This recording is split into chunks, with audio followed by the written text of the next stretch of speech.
నమస్తే. ఎట్టకేలకు కాంగ్రెస్ పార్టీ అనుకున్న లక్ష్యాన్ని సాధించాలని చెప్పాలి. ఎందుకంటే కాంగ్రెస్ పార్టీ అధికారంలోకి వచ్చినప్పటికీ హైదరాబాద్ పరిసర ప్రాంతాల్లో కావచ్చు, జిహెచ్ఎంసీ పరిధిలో కావచ్చు, చాలా వరకు కాంగ్రెస్ పార్టీ కొంత వెనుకంజడం చెప్పాలి. సో ఈ నేపథ్యంలోనే ఉన్న పలంగా బీఆర్ఎస్ పార్టీ నుంచి అత్యధిక సంఖ్యలో చేరికలను ప్రోత్సహించి పార్టీలో చేర్చుకొని కొంతమందికి ఎంపీ టికెట్లు, మరికొంతమందికి కొన్ని హామీలు సైతం ఇచ్చి కాంగ్రెస్ పార్టీ రోజు ఏకంగా కార్పొరేషన్నే మార్చేటువంటి సత్తా ఈరోజు కాంగ్రెస్ పార్టీ తీసుకురాబోతోంది. జిహెచ్ఎంసీలో ప్రస్తుతం గులాబీ జెండాను తొలగించి 3 రంగుల జెండాను ఎగరేశారు. ఏకంగా కొన్ని ప్రయత్నాలు కూడా ముమ్మరం కొనసాగిస్తుంది. ఇటీవల కాలంలోనే గద్వాల విజయలక్ష్మి హైదరాబాద్ మేయర్ని సైతం తెలంగాణ రాష్ట్ర కాంగ్రెస్ ఇన్ఛార్జ్ దీపారాస్ ముంచి భేటీ అనే నేపథ్యం కనపడుతోంది. మాట్లాడదాం వివిధ అంశాలకు సంబంధించి. మనతో పాటుగా మాట్లాడడానికి జిహెచ్ఎంసీ ప్రస్తుత డిప్యూటీ మేయర్, తెలంగాణ ఉద్యమకారుడు, ఒకప్పటి తెలంగాణ ఉద్యమానికి నాంది పలికినటువంటి వ్యక్తి మోతే శోభన్ రెడ్డి, తన సతీమణి deputy mayor GHMC Mothe Srilatha మనతో పాటు ఉన్నారు. మాట్లాడడం వివిధ అంశాలని కూడా. నమస్తే అన్న. నమస్తే మేడం. సో ఎట్లా ఉంది కాంగ్రెస్ పార్టీలోకి కొత్తగా ఎంట్రీ? ఎందుకంటే బీఆర్ఎస్ పార్టీలో కాస్త మీకు ఉద్యమకారులుగా నేపథ్యం కావచ్చు, డిప్యూటీ మేయర్ కావచ్చు, కొంత ఫ్రీడమ్ ఉండే. కాంగ్రెస్ పార్టీ రంగం అడ్డకట్ట వేసిరా? ఎందుకంటే కాంగ్రెస్ పార్టీలో గాడ్ ఫాదర్ ఉంటే కానీ మనం మనగడ కొనసాగించలేం కదా. టీఆర్ఎస్ పార్టీలో మొన్ననే అసెంబ్లీ స్థానాలు ఫస్ట్ ప్రకటించారు. ఒక 2 నెలల ముందే ప్రకటించారు. ప్రకటించినప్పుడు కేసీఆర్ గారు ఏం చెప్పిండు, ఇది రాష్ట్ర పార్టీ కాదు, ఇది కేంద్ర పార్టీ, ఉద్యమకారులు లేరు, ఎవరు ముందు వచ్చినా వెనుకొచ్చినా లేరు, అంతా ఒకటే అని చెప్పడం ఫక్తు రాజకీయ పార్టీ అని చెప్పింది. దాంతో చాలా మంది ఉద్యమకారులు, లీడర్ ప్రతి ఒక్కరు కూడా మనస్తాపాన్ని గురయ్యాను. అప్పటికే టీఆర్ఎస్ పార్టీని బీఆర్ఎస్గా మార్చే ఇంకో చాలా ఆందోళనగా ఉండే. అయితే ఆ టైంలో నేను అడుగుదాం అనుకున్నాను, లేచి. అయితే నేను అడగలేకపోయాను. ఇక్కడ కేసీఆర్ గారు లేచి అడిగే అవకాశం ఉంటుందా? అడుగుదామని లేచినాను, అప్పుడే కూర్చున్నాను. వాళ్ళ రోజు భయపడి కాదు, గౌరవం. సో అంటే ఆ విధంగా ఉద్యమకారులు లేనిది ఇలా కేసీఆర్ లేడు, తెలంగాణ లేదు, ఎవరూ లేరు. మరి వాళ్ళు ఈ స్థానంలోనే ఉద్యమకారులు లేరు అన్న మాట వాళ్ళు. ఉద్యమకారులకు ఏదో చేస్తాము, వాళ్ళకు ఇంపార్టెన్స్ ఇస్తాము, గౌరవిస్తాం అన్న మాట లేదు. వీళ్ళు కొత్త పాత లేదు, ఇవాళ వచ్చినాడు నిన్న వచ్చినాడు ఒకటే, ఆ విధంగా మాట్లాడడం కొంచెం మాకు బాధాకరంగా ఉండే. ఆ తర్వాత కూడా ఇచ్చినప్పుడే పార్టీల టికెట్లు కూడా అందరికీ ఒక్కొక్కసారి ఒక్కొక్కరికి 3 సార్లు ప్రజల్లో అవగాహన లేని వాళ్ళకు అదే కంటిన్యూ చేయడము, వాళ్ళకి వేయడము. చాలామంది ఉద్యమకాలు పనిచేసిన వాళ్ళు నెక్స్ట్ ఈసారి అవకాశం వస్తుందని చెప్పి చాలామంది పార్టీలో తిరిగినారు, కష్టపడ్డారు. మరి వాళ్ళకు ఒక అవకాశం ఇవ్వాలి, చైర్మన్లని ఇవ్వాలి, ఇంకేదైనా ఇవ్వాలి. ఎవరిది కూడా కొత్తగా పార్టీలకు వచ్చిన వాళ్ళకి ఇంకేదో చేసిన డబ్బులకు అభ్యపోయి తప్పితే ఇచ్చిన దాఖలు ఎక్కడ లేవు. అంటే మీకు పదవి రాకపోవడం మీకు ఇబ్బంది కలిగింది? ఇబ్బంది కాదు, గౌరవం లేదు అక్కడ. అసలు పోయితే మాట్లాడితే అవకాశం లేదు. 4 గంటలు 3 గంటలు చాలా సందర్భంగా కూర్చున్నాం. మీకు ఎక్కడ ప్రగతి భవన్లో ఉన్నాము, కేసీఆర్ ఇక్కడికి వచ్చింది ఇంటి దగ్గర ఉన్నాము. ఎన్నోసార్లు ప్రగతి భవన్ తర్వాత ఫామ్ హౌస్లో ఒక 3 సార్లు పోయినా. ప్రదక్షిణ చేసేది ప్రగతి భవన్, పోయి బయట కూర్చున్నాడు. అంటే మీకు ఎంట్రీ ఉండేదా ఫామ్ హౌస్ కి? ఎంట్రీ అంటే మేము పాత ఉద్యమకారులు కూడా ఏదో ఒకటి లోపల తీసుకున్నాం. ఎందుకంటే చాలా మంది గతంలో పార్టీని విభేదించి బయటకు వచ్చిన అంతా కేసీఆర్ గారికి పోవాలంటే అవకాశం ఉండదు, జగదీష్ రెడ్డికి అందరూ కూడా వెనుదిరిగి వచ్చిన సందర్భాలు ఉన్నాయని చెప్పి చెప్తున్నారు కదా. ఆ పరిస్థితి ఉండే నా మేము కూడా చాలాసార్లు వెనుదిరిగి వచ్చినాము ఏది ఫామ్ హౌస్ నుండి. కానీ చాలా సందర్భంగా కలిసినాము, కానీ కలిసి కూడా లోపల పోయి మాట్లాడిన పరిస్థితి అన్నట్టు. ఏం మాట్లాడేది మనకన్నా ముందే ఆయన ఏదో చెప్పి రేపు మాట్లాడతాను, ఇంకేదో తర్వాత మాట్లాడతాను, కలిసిన మాట్లాడడం చెప్పడం పంపాడు.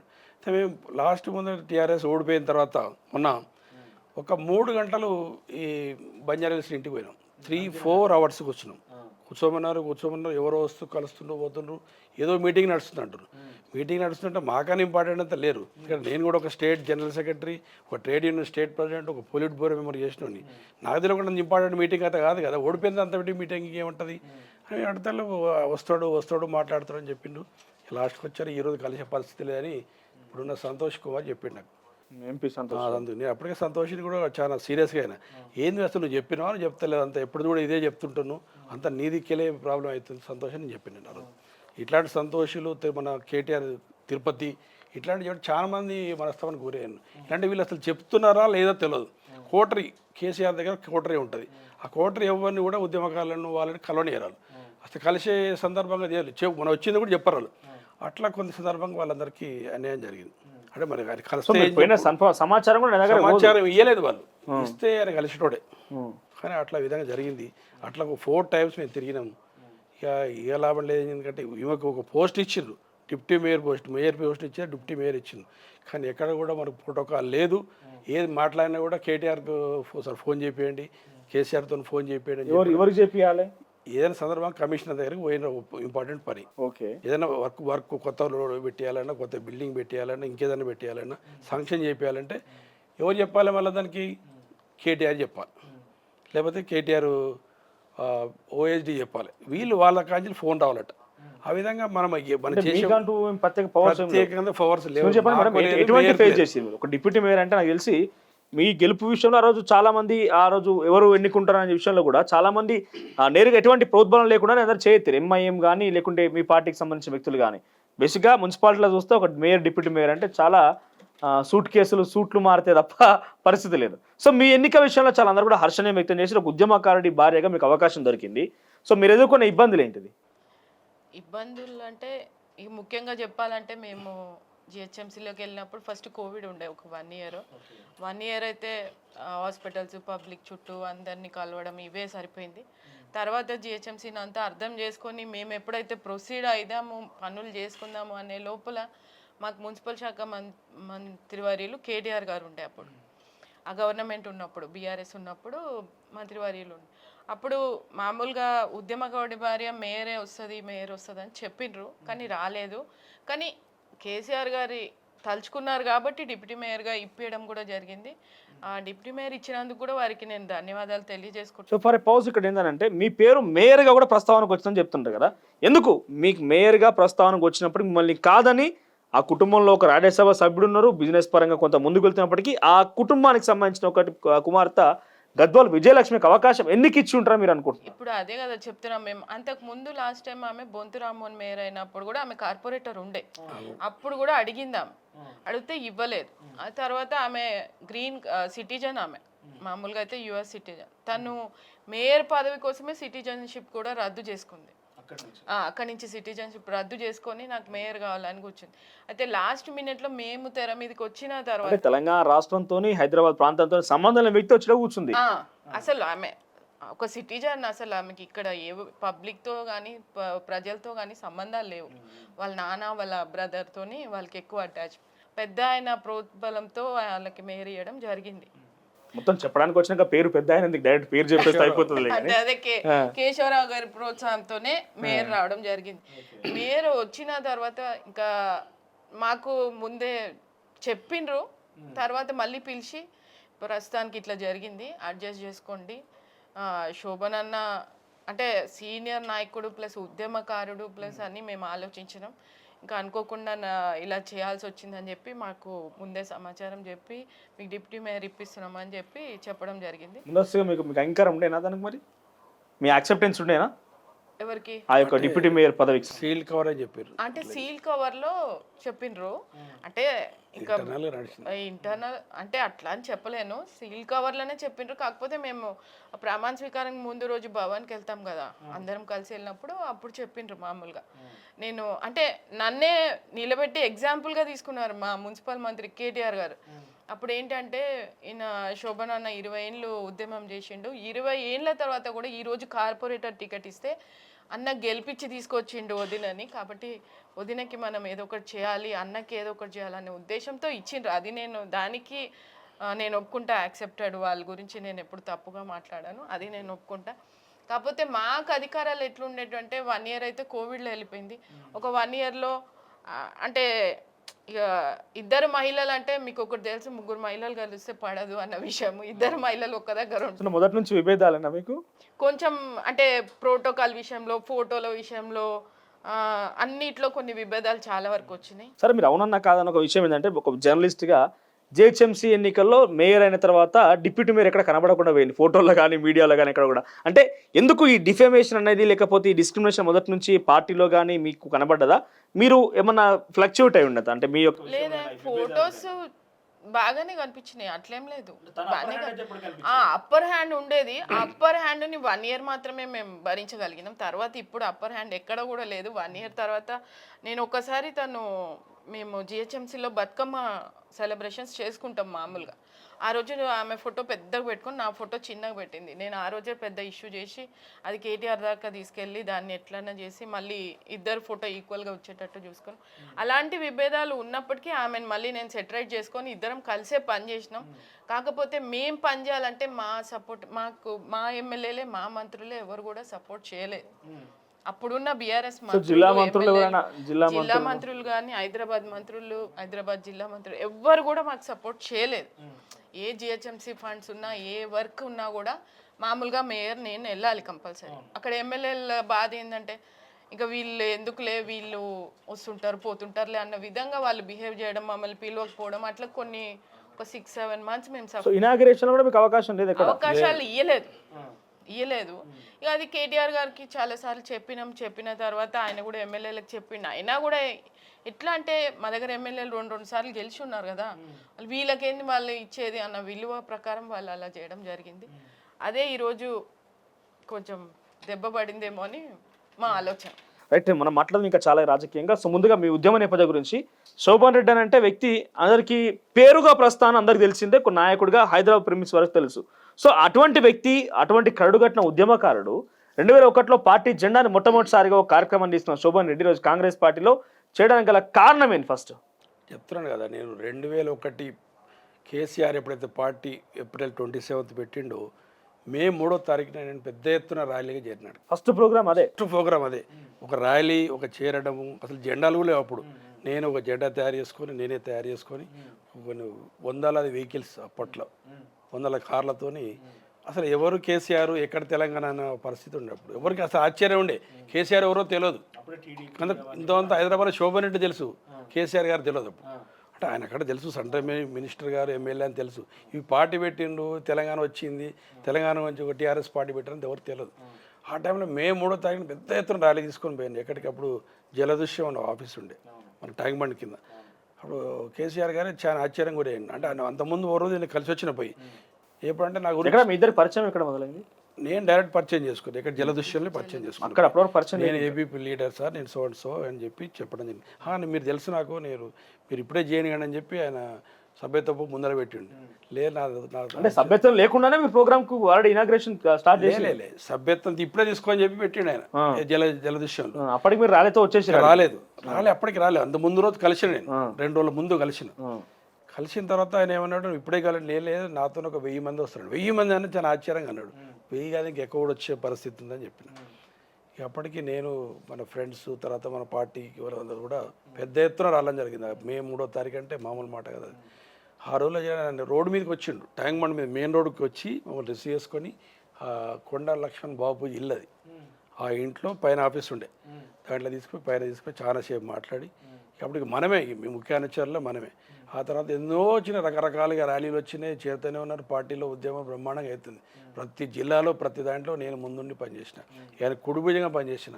అసలు అది ప్రతిరోజు చేయని రోజు ఫోన్ లేదు నాకు, అట్లాంటి వ్యక్తి నేను. అయితే ఆ విధంగా మనం చేసుకుంటూ పోతున్నాం. మనకు పార్టీగా ఒకటి స్టేట్ జనరల్ సెక్రటరీ ఇచ్చిండు, కార్మిక అధ్యక్షునికి ఇచ్చిండు. పార్టీలకు సంబంధించిన పార్టీ నేను. అంటే అప్పుడు ఉద్యమంలో పాల్గొన్న దాంట్లో ఈటెల రాజేందర్ కావచ్చు, లేకుంటే చాలా మంది వ్యక్తులకు కూడా ఉప ఎన్నికల అవకాశం వచ్చింది.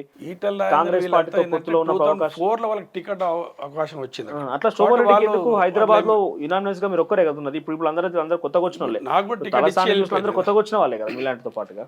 వాళ్ళ తర్వాత వచ్చిన వాళ్ళు, ఆయన శ్రీనివాస్ యాదవ్ గారు దాంట్లో అదే అంటున్నాం, వాళ్ళ తర్వాత వచ్చిన వాళ్ళు మంత్రులు అయ్యారు. శోభన్ రెడ్డికి ఎందుకు అవకాశం దొరకలేదు? ఇదే మాకు ఉద్యమకారులు అయిపోయింది, ఉద్యమం వచ్చింది, తెలంగాణ వచ్చింది, వెళ్తున్న పనులు ఏం లేదు, ఇచ్చినోళ్ళకి ఇచ్చు డబ్బు లేదు. అంటే మొదట్లో 2004లో 2009లో కూడా అనేక మందికి అవకాశం వచ్చింది కదా, ఉద్యమకారుల రూపంలో ఉద్యమకారులు నిలిచబెడదాం ఉప ఎన్నికల్లో. అప్పుడు కూడా ఉద్యమకారులకు ఎవరికి ఇచ్చిండు డబ్బులు? అప్పుడు కూడా డబ్బులు ఉన్న వాళ్ళకే ఇచ్చిండు. మామూలు కేసీఆర్ మొదటి నుంచి డబ్బు ఉన్న వాళ్ళకి టికెట్లకే ఇచ్చిండు. శోభన్ రెడ్డి దగ్గర డబ్బులు లేవనా? దగ్గర ఉన్నాయి. శోభన్ ఒక రైతు కుటుంబం కాబట్టి శోభన్ దగ్గర డబ్బులు ఉన్నా కూడా పెద్ద ఎత్తున లేవు కదా. సో రైతు మేము వచ్చింది పదవుల గురించి కాదు, కేవలం ఉద్యమం తెలంగాణ సాధించడానికి వచ్చిన వాళ్ళం మేము. వాళ్ళకి తేడా ఉంది కదా. వీళ్ళంతా మేము తెలంగాణ తెచ్చినాము, వాళ్ళంతా వచ్చి ఇలా వాలిపోయిన వాళ్ళు. అంటే మీకు టికెట్ ఇవ్వలేదు కాబట్టి డబ్బులు ఇస్తారంటున్నారా? కన్నా ముఖ్యము అంటే ఎందుకంటున్నా ఈ మాట, 2004లో తెలంగాణ వచ్చినాక కొంతమంది మీరట్టుగా మీరు విద్యార్థి బ్యాక్గ్రౌండ్ నుంచి వచ్చిన వాళ్ళే కాబట్టి బాలకృష్ణ కే డబ్బు ఉన్నదని కేసీఆర్ టికెట్ ఇచ్చిండు, గాదర్ కిషోర్ కే డబ్బు ఉన్నదని టికెట్ ఇచ్చిండు, గువ్వల బాలరాజ్ కే డబ్బు ఉన్నదని టికెట్ ఇచ్చిండు. ఇక్కడ అందరూ చాలా చూస్తే కొంత ఉద్యమ నేపథ్యం ఉన్న వాళ్ళు కొంత పేర్లు కనబడుతుంది. రిజర్వేషన్ టికెట్లే కాబట్టి అవి అవకాశం వచ్చింది. అప్పుడు వినోద్ గారు డైరెక్ట్ ఎమ్మడి పార్టీలోకి వెళ్ళి కాంగ్రెస్లోకి కాంగ్రెస్లోకి వెళ్ళిపోయాడు. ఈయనకి ఎమ్మడి అవకాశం దొరికింది. అట్లా ఒకరికి లక్ అనేది దొరికింది. వాళ్ళకి ఆ లక్ నాకు లేదు. నాకు వచ్చిన టికెట్ పోయింది, వాళ్ళకి అట్లా వచ్చింది. ఎప్పుడు వచ్చిన టికెట్ 2004లో నాకు ఇచ్చిండు.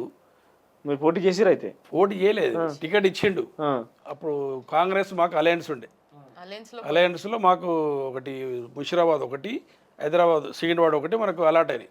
మొత్తం 40 సీట్లు ఇచ్చారు అన్నట్టు అలయన్స్లో. 40 సీట్లలో 2 సీట్లు మనకి ఇక్కడ హైదరాబాద్ ఇచ్చిండు. ఆ రెండింటిలో కూడా 9 నడిచినట్టు కూడా నాకు ఓకే అయింది. అయిపోయిన తర్వాత నైట్ 2 o'clock మళ్ళీ కేసీఆర్ ఫోన్ చేసి లాస్ట్ డే, ఆ రోజు నామినేషన్ చేసిన లాస్ట్ డే. నామినేషన్ చేసి అలాంటి మీరు వేయలే, ఇంకా పొద్దున వేయాలి, నెక్స్ట్ డే వేయాలి. 2 గంటలకు 2 o'clock నైట్ ఫోన్ చేసిండు ఎర్లీ మార్నింగ్. ఆ రోజు ఏమైనా శోభన్ అర్జెంట్ నువ్వు రా అక్కడ ఇంటి దగ్గర రా అన్నాడు. అంటే ఆయన అయిపోయినా నింపేసినావా అని అడిగినాడు. నింపినా సరే మేము 4:30 వరకు కేసీఆర్ గారు ఇంటికి పోయినాం. అప్పటికే నేను పోయేటప్పుడు రాత్రి కేసీఆర్ గారు అంటే ఇంకా లైవ్లీగా చూస్తున్నారు, ఏమైనా మానిటర్ చేస్తున్నారు ఎక్కడ చేస్తున్నారు వాళ్ళు. అయితే నేను పోయేట ముందే టీవీ పెట్టి చూసిన, పెట్టి చూసిన కింద స్క్రోలింగ్లో వస్తుంది మనకి ఇచ్చిన టికెట్ లేదు, పద్మారావు సీఫామ్ ఇచ్చి పద్మారావుకి ఇస్తున్నాం అని దాంట్లో వస్తుంది. అంటే మీకు ఇన్ఫర్మేషన్ లేదు అప్పటికి? లేదు, రమ్మన్నాడు అంతేగాని మాకు ఇన్ఫర్మేషన్ లేదు, నీకు ఏం లేదని చెప్తలేదు. పోగానే ఇక పద్మారావు గారు, తర్వాత సుదర్శన్ రావు గారు ఇప్పుడు చనిపోయినప్పుడు ఆయన మన సిటీ ప్రెసిడెంట్ ఉండే, ఆయన కూడా ఎమ్మెల్సీ పోటీ చేసిండు. వాళ్ళ ఫాదర్ రామచంద్రరావు అని చెప్పి ఎక్స్ మినిస్టర్ ఉండే, వాళ్ళ కొడుకు అన్నట్టు. ఆయన వాళ్ళంతా మొదటి ఉద్యమకారులు వాళ్ళు. ఆయన కాబట్టి అందరు కూర్చోబెట్టిండు. శోభనాన్న నీకేం లేదు, ఇట్లా ఇద్దరు రెడ్డిస్ అని పీజీఆర్ గారు కొట్లాడుతున్నారు. ఎవరు? పీజీఆర్ గారు పద్మారావు గురువు ఆయన. ఈయన కూడా కాంగ్రెస్ పార్టీలోకి వెళ్ళి వచ్చినట్టే పద్మారావు గారు. సో చెప్పిండు, నేను కూడా మనం కూడా అసలు ఊహించకుండా టికెట్ నాకు వచ్చింది కాబట్టి నేను ఓకే అన్న ఇచ్చేసేయండి. నేను మాట్లాడినా, నేనే ఎలక్షన్ ఎన్నికల ఇన్ఛార్జు, గెలిపేయడం జరిగింది. ఆ రోజులో పార్టీ కాదు, సనత్ నగర్ ఓటరు కాదు, ఆయన కూడా సనత్ నగరే. ఇద్దరు అక్కడ అవకాశం ఇచ్చి అట్లా ఇచ్చిండు. మనం ఎలక్షన్ ఇచ్చేసిన ఆయన గెలిచిండు. ఆ తర్వాత ఇక మనం సెంటర్లో ఈయన కేసీఆర్ గారు మినిస్టర్ అయినరు. ఫస్ట్ ఏది మన రవాణా మన షిప్పింగ్ యార్డ్ మినిస్టర్ అయ్యిండు. ఆ తర్వాత ఆయనకి వితౌట్ పోలిపోయి 6 నెలలు ఉన్నారు. 6 నెలల తర్వాత మళ్ళీ ఈ మినిస్టర్ ఆఫ్ లేబర్కి మినిస్టర్ అయ్యిండు. అప్పుడు నన్ను మినిస్టర్ ఆఫ్ లేబర్లో చైల్డ్ లేబర్ డైరెక్టర్గా తీసుకున్నాడు. ఓకే, ఆయన పోర్ట్ఫోలియో అదొక 3 years మనం చేసినాం. మాది కేసీఆర్ గారు మధ్యలోనే వచ్చేసిండ్రు రిజైన్ చేసి. సో మేము ఎంతసేపటికి మేము పోస్టుల గురించి ఏం పోలేదు, ఉద్యమంలో తిరిగినాం, ఢిల్లీలో ఇక్కడ కానీ ఎక్కడ మొత్తం అన్ని స్టేట్లలో ఆయన బట్టి తిరిగినాం. ఆ తర్వాత ఇక పార్టీ పోస్టులు రాకి ఎక్కడ పోయినా కూడా ఈ ట్రేడ్ యూనియన్ చేయడం జరుగుతుంది. అన్ని వర్గాల కార్మికులు కూడా ఏకం చేసి తెలంగాణ ఉద్యమాన్ని కొట్లాడి నేను ఇలా సింగరేణిలో కానీ అంటే ఆయనకు అనుచరుడుగా కార్మిక సంఘాలకు సంబంధించి ఫస్ట్ తొలి అధ్యక్షుడు నేను కార్మిక సంఘం. దానికి ఆల్టర్నేట్ గా బీఆర్ఎస్ పార్టీ అనుబంధ సంస్థ మెయిన్ అనుబంధ సంస్థ అది. కార్మిక అంటే చాలా ప్రతి దాంట్లో కార్మికులు ఉంటారు కదా, ప్రతి ఒక్కరు కూడా కార్మికుల కిందకి వస్తారు. ఇలా ఐఏఎస్ ఆఫీసర్స్ కూడా ఒక దానికి 10 దాంట్లో ఉంటారు. దాంట్లో అట్లా ఆ విధంగా ఎడ్యుకేషన్లో కానీ దేంట్లో కానీ ఉంటారు. మేము బ్రహ్మాండంగా ఉద్యమంలో కీలకంగా వాళ్ళను చూసుకున్న, వాళ్ళు కూడా సకల జనుల సమ్మెలో అందరూ పాల్గొన్నారు. తెలంగాణ వచ్చింది, పోటీలో తెలంగాణ వచ్చింది. ఆ తర్వాత కూడా మనం కామ్గా అయిపోయినాం. ఎందుకంటే ఇక మేము ఉద్యమం చేసినాం, అందుకని మాకన్నా పెద్దవాళ్ళు అండి, మాకే డెఫినెట్గా పోస్టులు ఇస్తారని చెప్పి కాము వచ్చినాం. ఇక కోటరిగాలు వస్తున్నారు, వెళ్ళిపోతున్నారు. మా లాస్ట్కి వచ్చరికి మాకు ఎంట్రీ కూడా దొరకకపోయింది. లోపల పోవడానికి, ప్రగతి పోవడానికి అసలు పక్కా జరిపేసిన పరిస్థితి ఏర్పడ్డది. ఇక మేము తర్వాత మీరు అప్పుడు పోయినప్పుడు కేంద్ర మంత్రిగా ఉన్నప్పుడు మీకు పదవులు వచ్చినప్పుడు 2004-09లో టీడీపీతో ఒకసారి కాంగ్రెస్ అలయన్స్ పెట్టుకున్నప్పుడు, ఇప్పుడు కేసీఆర్ పక్కన వాళ్ళు ఎంతమంది ఉండే? ఎవరు లేరు ఇప్పుడు అంతవరకు. ఒక జగదీష్ తప్పితే ఎవరు లేరు, అంతేనా? అంతే. పద్మారావు గౌడ్ కానీ తలసాని శ్రీనివాస్ యాదవ్, తలసాని మొన్న 2009 తర్వాత వచ్చింది కదా, 13లో వచ్చింది. 13లో ఎలక్షన్స్ ముందు వచ్చి మంత్రి అయిపోయింది. వచ్చింది. అలయన్స్లో ఉన్నప్పుడు మేము పనిచేసినాం శ్రీనివాస్ యాదవ్. అప్పుడు సరే తెలుగుదేశం అలయన్స్ మనకు ఉండే. అట్లా ఆయన అసలు ఎప్పుడు కూడా కండవ కప్పుకోలేదు. మొత్తం మీద శ్రీనివాస్ యాదవ్ గారు మంచిగానే ఉంటుండే. అసలు పార్టీలో పద్మారావు గారు ఇప్పుడు 7 గంటలకు లేస్తుంది, 2 గంటలకు లేస్తుండే. ఆయన ఏదో పెద్ద ఉద్యమ నాయకుడు ఏదో చెప్తాడు కానీ ఉద్యమం ఆయన ఎప్పుడు పనిచేసింది లేదు. ప్రజలకు అందుబాటులో ఉద్యమ నాయకుడు అంటే ఒక డెఫినేషన్ లేదు ఈ రోజుల్లో. ఏదో అటు పేరు ఒకటి ఉద్యమ నాయకుడిని ఉద్యమం చేసినట్టు కాదు. ఏ టైం ఏం చేసి ఎక్కడ ఎక్కడ ఏ ఉద్యమంలో పాల్గొన్నాడు, ఏం ధర్నాలు చేసి ఏం లేదాడు. ఏ టైం లేచే మధ్యాహ్నం 2 గంటలకు లేస్తాడు ఆయన. 2 గంటలకు లేస్తే ఎప్పుడు 4 గంటలకు అందుబాటులోకి ఉంటాడు. అది కూడా ఎక్కువనో. ఇక నైట్ అంతా మేలుకుంటాడు ఏమో చెప్తారు. నైట్ వరకు ఏం పని ఉంటుంది, మొత్తం పడుకున్నది. ఇక నేను ఉద్యమ నాయకుడిని. ఆయన ఏంటంటే మొత్తం వీళ్ళు ఉన్నా కూడా కార్పొరేటర్లు ఉంటారు, వీళ్ళు మేయర్ వాళ్ళ కొడుకులే వాళ్ళే అంత దాని మీద 4 స్టేజ్ మీద ఉంటారు, ఆయన ఉంటాడు. ఇక అసలు ఇంకోటి మాట్లాడే లేదు. ఏమంటే కొడుకులు సికింద్రాబాద్లో సికింద్రాబాద్ ఎక్కడ ఓన్లీ సికింద్రాబాద్కే పరిమితం, ఎక్కడ కాదు, ఎక్కడ పోయేది లేదు ఆయన. ఎంతసేపటికి పక్కన నుండి తొక్కాలి తప్పుతాలో ఉద్దేశం, ఉద్యమకారులను తొక్కాలి. ఏది ఉన్నా కూడా చెప్తాను, నీకు చెప్తావా చెప్తాను. ఈ విధంగా చేసిండు ఆయన. ఇలా ఉద్యమకారులు అంటారు. సో చాలా పెద్ద ఎత్తున ఇప్పుడు సికింద్రాబాద్ ఎంపీ టికెట్ ఆయనకు అనౌన్స్ అయింది. ఎట్లా ఉండబోతుంది పరిస్థితి మరి? ఎవరు లేరు ఇలా పార్టీలో చూస్తున్నది. ఇప్పుడు నేను కూడా టికెట్ అడిగినా. ఇలా పార్టీలో ఎవరు నిలబడే పరిస్థితి లేదు. ఇలా తలసాని శ్రీనివాసరావు గారు మనకి ఇవ్వాలి, ఆయన కొడుకు ఇవ్వాలి. తీసుకోలే కదా, ఆయన తీసుకోవాలి, ఆయన వద్దన్నాడు.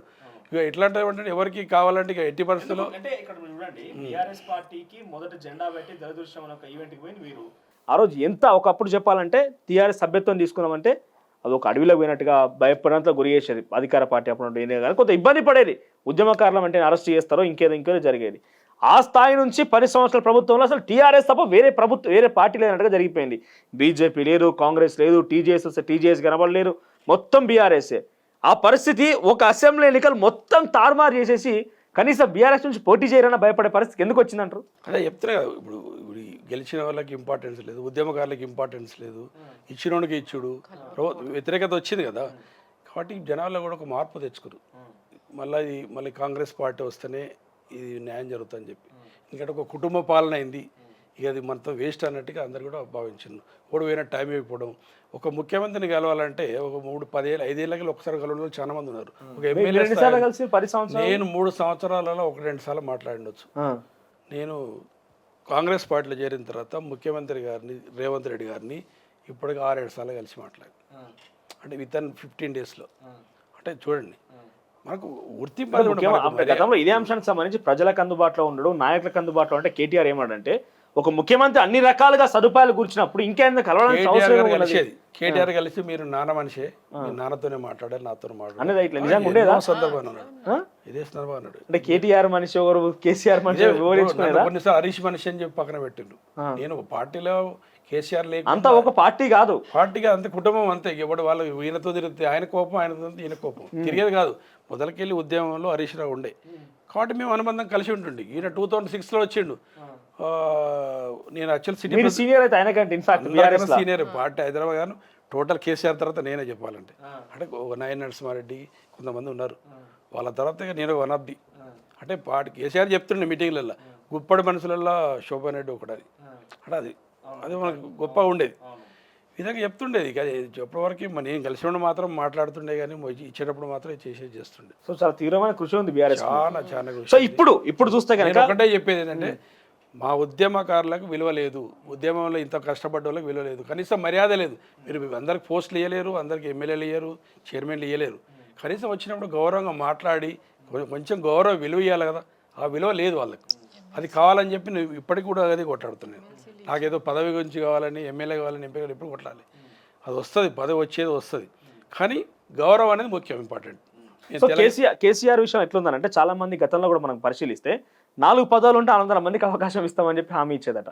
అది కేటీఆర్ ఒక హామీ, కేసీఆర్ ఒక హామీ, హరీష్ రావు ఒక హామీ, కవిత ఒక హామీ. చూస్తే 4 పదవులకి 400 మందికి హామీ ఇచ్చేదట. ఎట్లా నెరవేర్చేది? మీకు అటువంటి హామీ వచ్చిందా? మీకు పదవి వస్తామని కానీ? నాకు 100 సార్లు హామీ ఇచ్చాడు. నేను చెప్పముందుకే కేసీఆర్ గారు, నాకు ఎప్పుడైనా కేటీఆర్ చెప్పేది హామీ, కేసీఆర్ గారే చెప్పేది. డెఫినెట్గా ఈసారి నీకు రేపే ఉత్తర్వులు వస్తున్నాయి. ఒక చైర్మన్కి చెప్పిండు ఓ రోజు, రేపు ఉత్తర్వులు వస్తున్నాయని చెప్పిండు. రేపు నేను యాక్చువల్గా అమెరికా పోయేది ఉండే, అరే మరి రేపే వస్తున్నాయని చెప్పి అమెరికా పోయేది క్యాన్సిల్ చేసుకుని, రేపు వస్తుంది 10 రోజులు అయింది రాలే. మంత్రులు నా అందరి ముందర చెప్పిండు, రేపు నీకు వస్తుంది, నువ్వు చైర్మన్ అని చెప్పిండు. అందరు హరీష్ రావు గారు, పద్మారావు గారు అందరు అలా ఇలా తీసుకొని ఇక వచ్చే అంతే సంగతులు. అట్లా ఏళ్ళు గడిచిపోయినా ఇంతవరకు లేదు. ఇక ఎప్పుడు చూడు నెక్స్ట్ ఎమ్మెల్సీ, ఎమ్మెల్సీ ఎన్నో సందర్భంగా చెప్పిండు. ఇక మనం ఓపిక నశించింది, నువ్వు కలవలేదు, మాకు మర్యాద లేదు అని ఎవరెవరో వస్తున్నారు, ఎవరెవరో పోతున్నారు, పదవులు వస్తున్నాయి. ఎవరో ఇప్పుడు మనం డబ్బులు అడగలేరు, డబ్బులు మేము పెట్టాము, కొత్తడితే డబ్బులు ఇస్తాడు, మేము ఇవ్వలేం కదా. మీకు అన్ని తీరు తెలుసు కదా ఎట్లా ఉంది కేసీఆర్ ఎట్లా అభినంది. సో ఇప్పుడు హైదరాబాద్ లో స్పెషల్ గా కాంగ్రెస్ పార్టీ ఆపరేషన్ ఆకర్ష్ చేపడుతున్నది. మీరు గమనిస్తే చేవెల నుంచి రంజిత్ రెడ్డి వస్తే ఎంపీ టికెట్ ఇచ్చింది. దాన నాగేందర్ ఖైరతాబాద్ ఎమ్మెల్యేగా ఉన్నప్పటికీ ఈరోజు పార్టీలో చేసుకొని సికింద్రాబాద్ టికెట్ ఇచ్చింది. పట్నం సునీత మహేందర్ రెడ్డికి అదే అవకాశము. బొంతు రామ్మోహన్కి వచ్చినట్టే వచ్చి తిరిగి వాళ్ళ వెనక్కి తీసుకుంది. సో ఈ రకంగా మీరే హామీతో వచ్చారు. ఇక్కడ వచ్చిన వాళ్ళు చూస్తే చాలా అలిగేషన్స్, ఇక్కడ ప్రజల్లో జరుగుతున్న అలిగేషన్స్ మీ దృష్టికి తీసుకొస్తే కనుక రంజిత్ రెడ్డి ఎంతో కొంత రేవంత్ రెడ్డికి ఇచ్చిందనో, లేకుంటే పట్నం మహేందర్ రెడ్డి ఇచ్చిందనో, లేకుంటే బొంతు రామ్మోహన్ ఇచ్చిన అలిగేషన్ జరిగింది. మీరెంత ఇచ్చారు జాయిన్ కావడానికి? మరి నేను చెప్తున్నాను కదా, నేను పదవి గురించి రాలేదు, కేవలం ఉద్యమకాల గురించి వచ్చినని చెప్తున్నాను. మేము పదవి ఉండి వచ్చినాం, మాకు ఆల్రెడీ పదవి ఉన్నది. ఆయన కూడా మేము పార్టీలో చేరాం. మేము వచ్చేది నేను ఏమంటే ఎంపీ కావాలను ఎమ్మెల్యే గారు రాలే కదా, అందరూ పదవుల నుండి వచ్చింది. నేను అడగలేదు. సునీత మహేందర్ రెడ్డికి వికారాబాద్ అయిపోయింది, వాళ్ళది అయిపోయింది. జెడ్పీ చైర్మన్ 1 month లో అయిపోతుంది, వాళ్ళంతా అయిపోయింది. రామ్మోహన్కి లేదు, రంజిత్ రెడ్డికి అయిపోయింది. కాబట్టి వాళ్ళు వస్తారు, వాళ్ళు మేం కాదు కదా. ఇంకా మాకు ఇంకా 2.5 years. ఏ ఆశయం కోసం వచ్చింది? కొన్ని ఉద్యమకారుల డెఫినేషన్ కోసమేనా? ప్రజలంతా కూడా ఇలా కాంగ్రెస్ వైపు ఉన్నారు, కాంగ్రెస్ మంచి పనులు చేస్తుంది, ఇలా పబ్లిక్ కలుస్తలేరు, ఏమి ఉన్నాయి. కాబట్టి ప్రజలంతా మార్పు కోరుకున్నారు. కుటుంబ పాలన వద్దు, మనందరికి అవకాశం రావాలా అని దాని మీద కోరుకున్నారు. దాని మీద మేము వచ్చినాం. శ్వేత గారు చెప్పండి, పార్టీలో అధికారంలో ఉన్నటువంటి పార్టీలో డెఫినెట్గా మెయిల్ డిస్క్రిమినేషన్ ఉంటుంది. సో అటువంటి సిచ్యువేషన్లో ఇక్కడ మనం చూస్తే కొంత బీఆర్ఎస్ పార్టీ మంత్రుల మీద కూడా ఆడవాళ్ళని గౌరవించారు. కౌశిక్ రెడ్డి విషయంలో గతంలో మీరు రోడ్డు గవర్నర్ దగ్గరికి వేయడం చూస్తాం మేము, ఎందుకంటే బండి సంజయ్కి సంబంధించి కొన్ని అంశాలలో కూడా. అంటే అటువంటి సిచ్యువేషన్లో ఒక మహిళగా, ఒక ఉద్యమకారుడి భార్యగా మీకు అవకాశం దొరికింది, డెఫినెట్గా ఒక మంచి విషయమే. ఎటువంటి సిచ్యువేషన్ ఫేస్ చేసేది మీరు ఒక మహిళగా? కానీ పార్టీలో మహిళా మంత్రులు కానీ ఎమ్మెల్యేలు కానీ ఎవరు అట్లా ఏం ప్రవర్తించింది ఏం లేదు. మహిళలను మాత్రం చాలా బాగా చూసుకునేది. నిజంగా ఒక మేయరు, డిప్యూటీ మేయరు హైదరాబాద్లో కనిపించడానికి కారణమైతే మా తలసాని మంత్రివర్యులే ఎక్కువగా మమ్మల్ని ఫోకస్ చేసింది.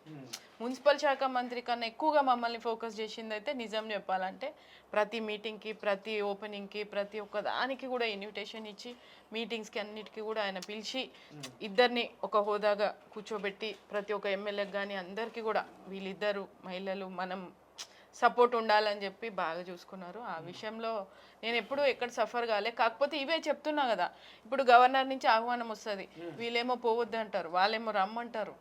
ఇట్లాంటివి కొన్ని జరిగినాయి. ఇప్పుడు నేను మేయర్ గారు మాట్లాడుకొని పోదామా అంటే పైనుంచి ఫోన్ వస్తుంది, మీరు వెళ్ళొద్దు అని. 1-2 సార్లు ఉమెన్స్ డేకి అట్లా వెళ్ళినాం. తర్వాత అసలు మొత్తం బంద్, ఇంకా అప్పటి నుంచి వెళ్ళలేదు. గవర్నర్ గారు ఏ ప్రోగ్రామ్ చేసినా కూడా వెళ్ళలేదు.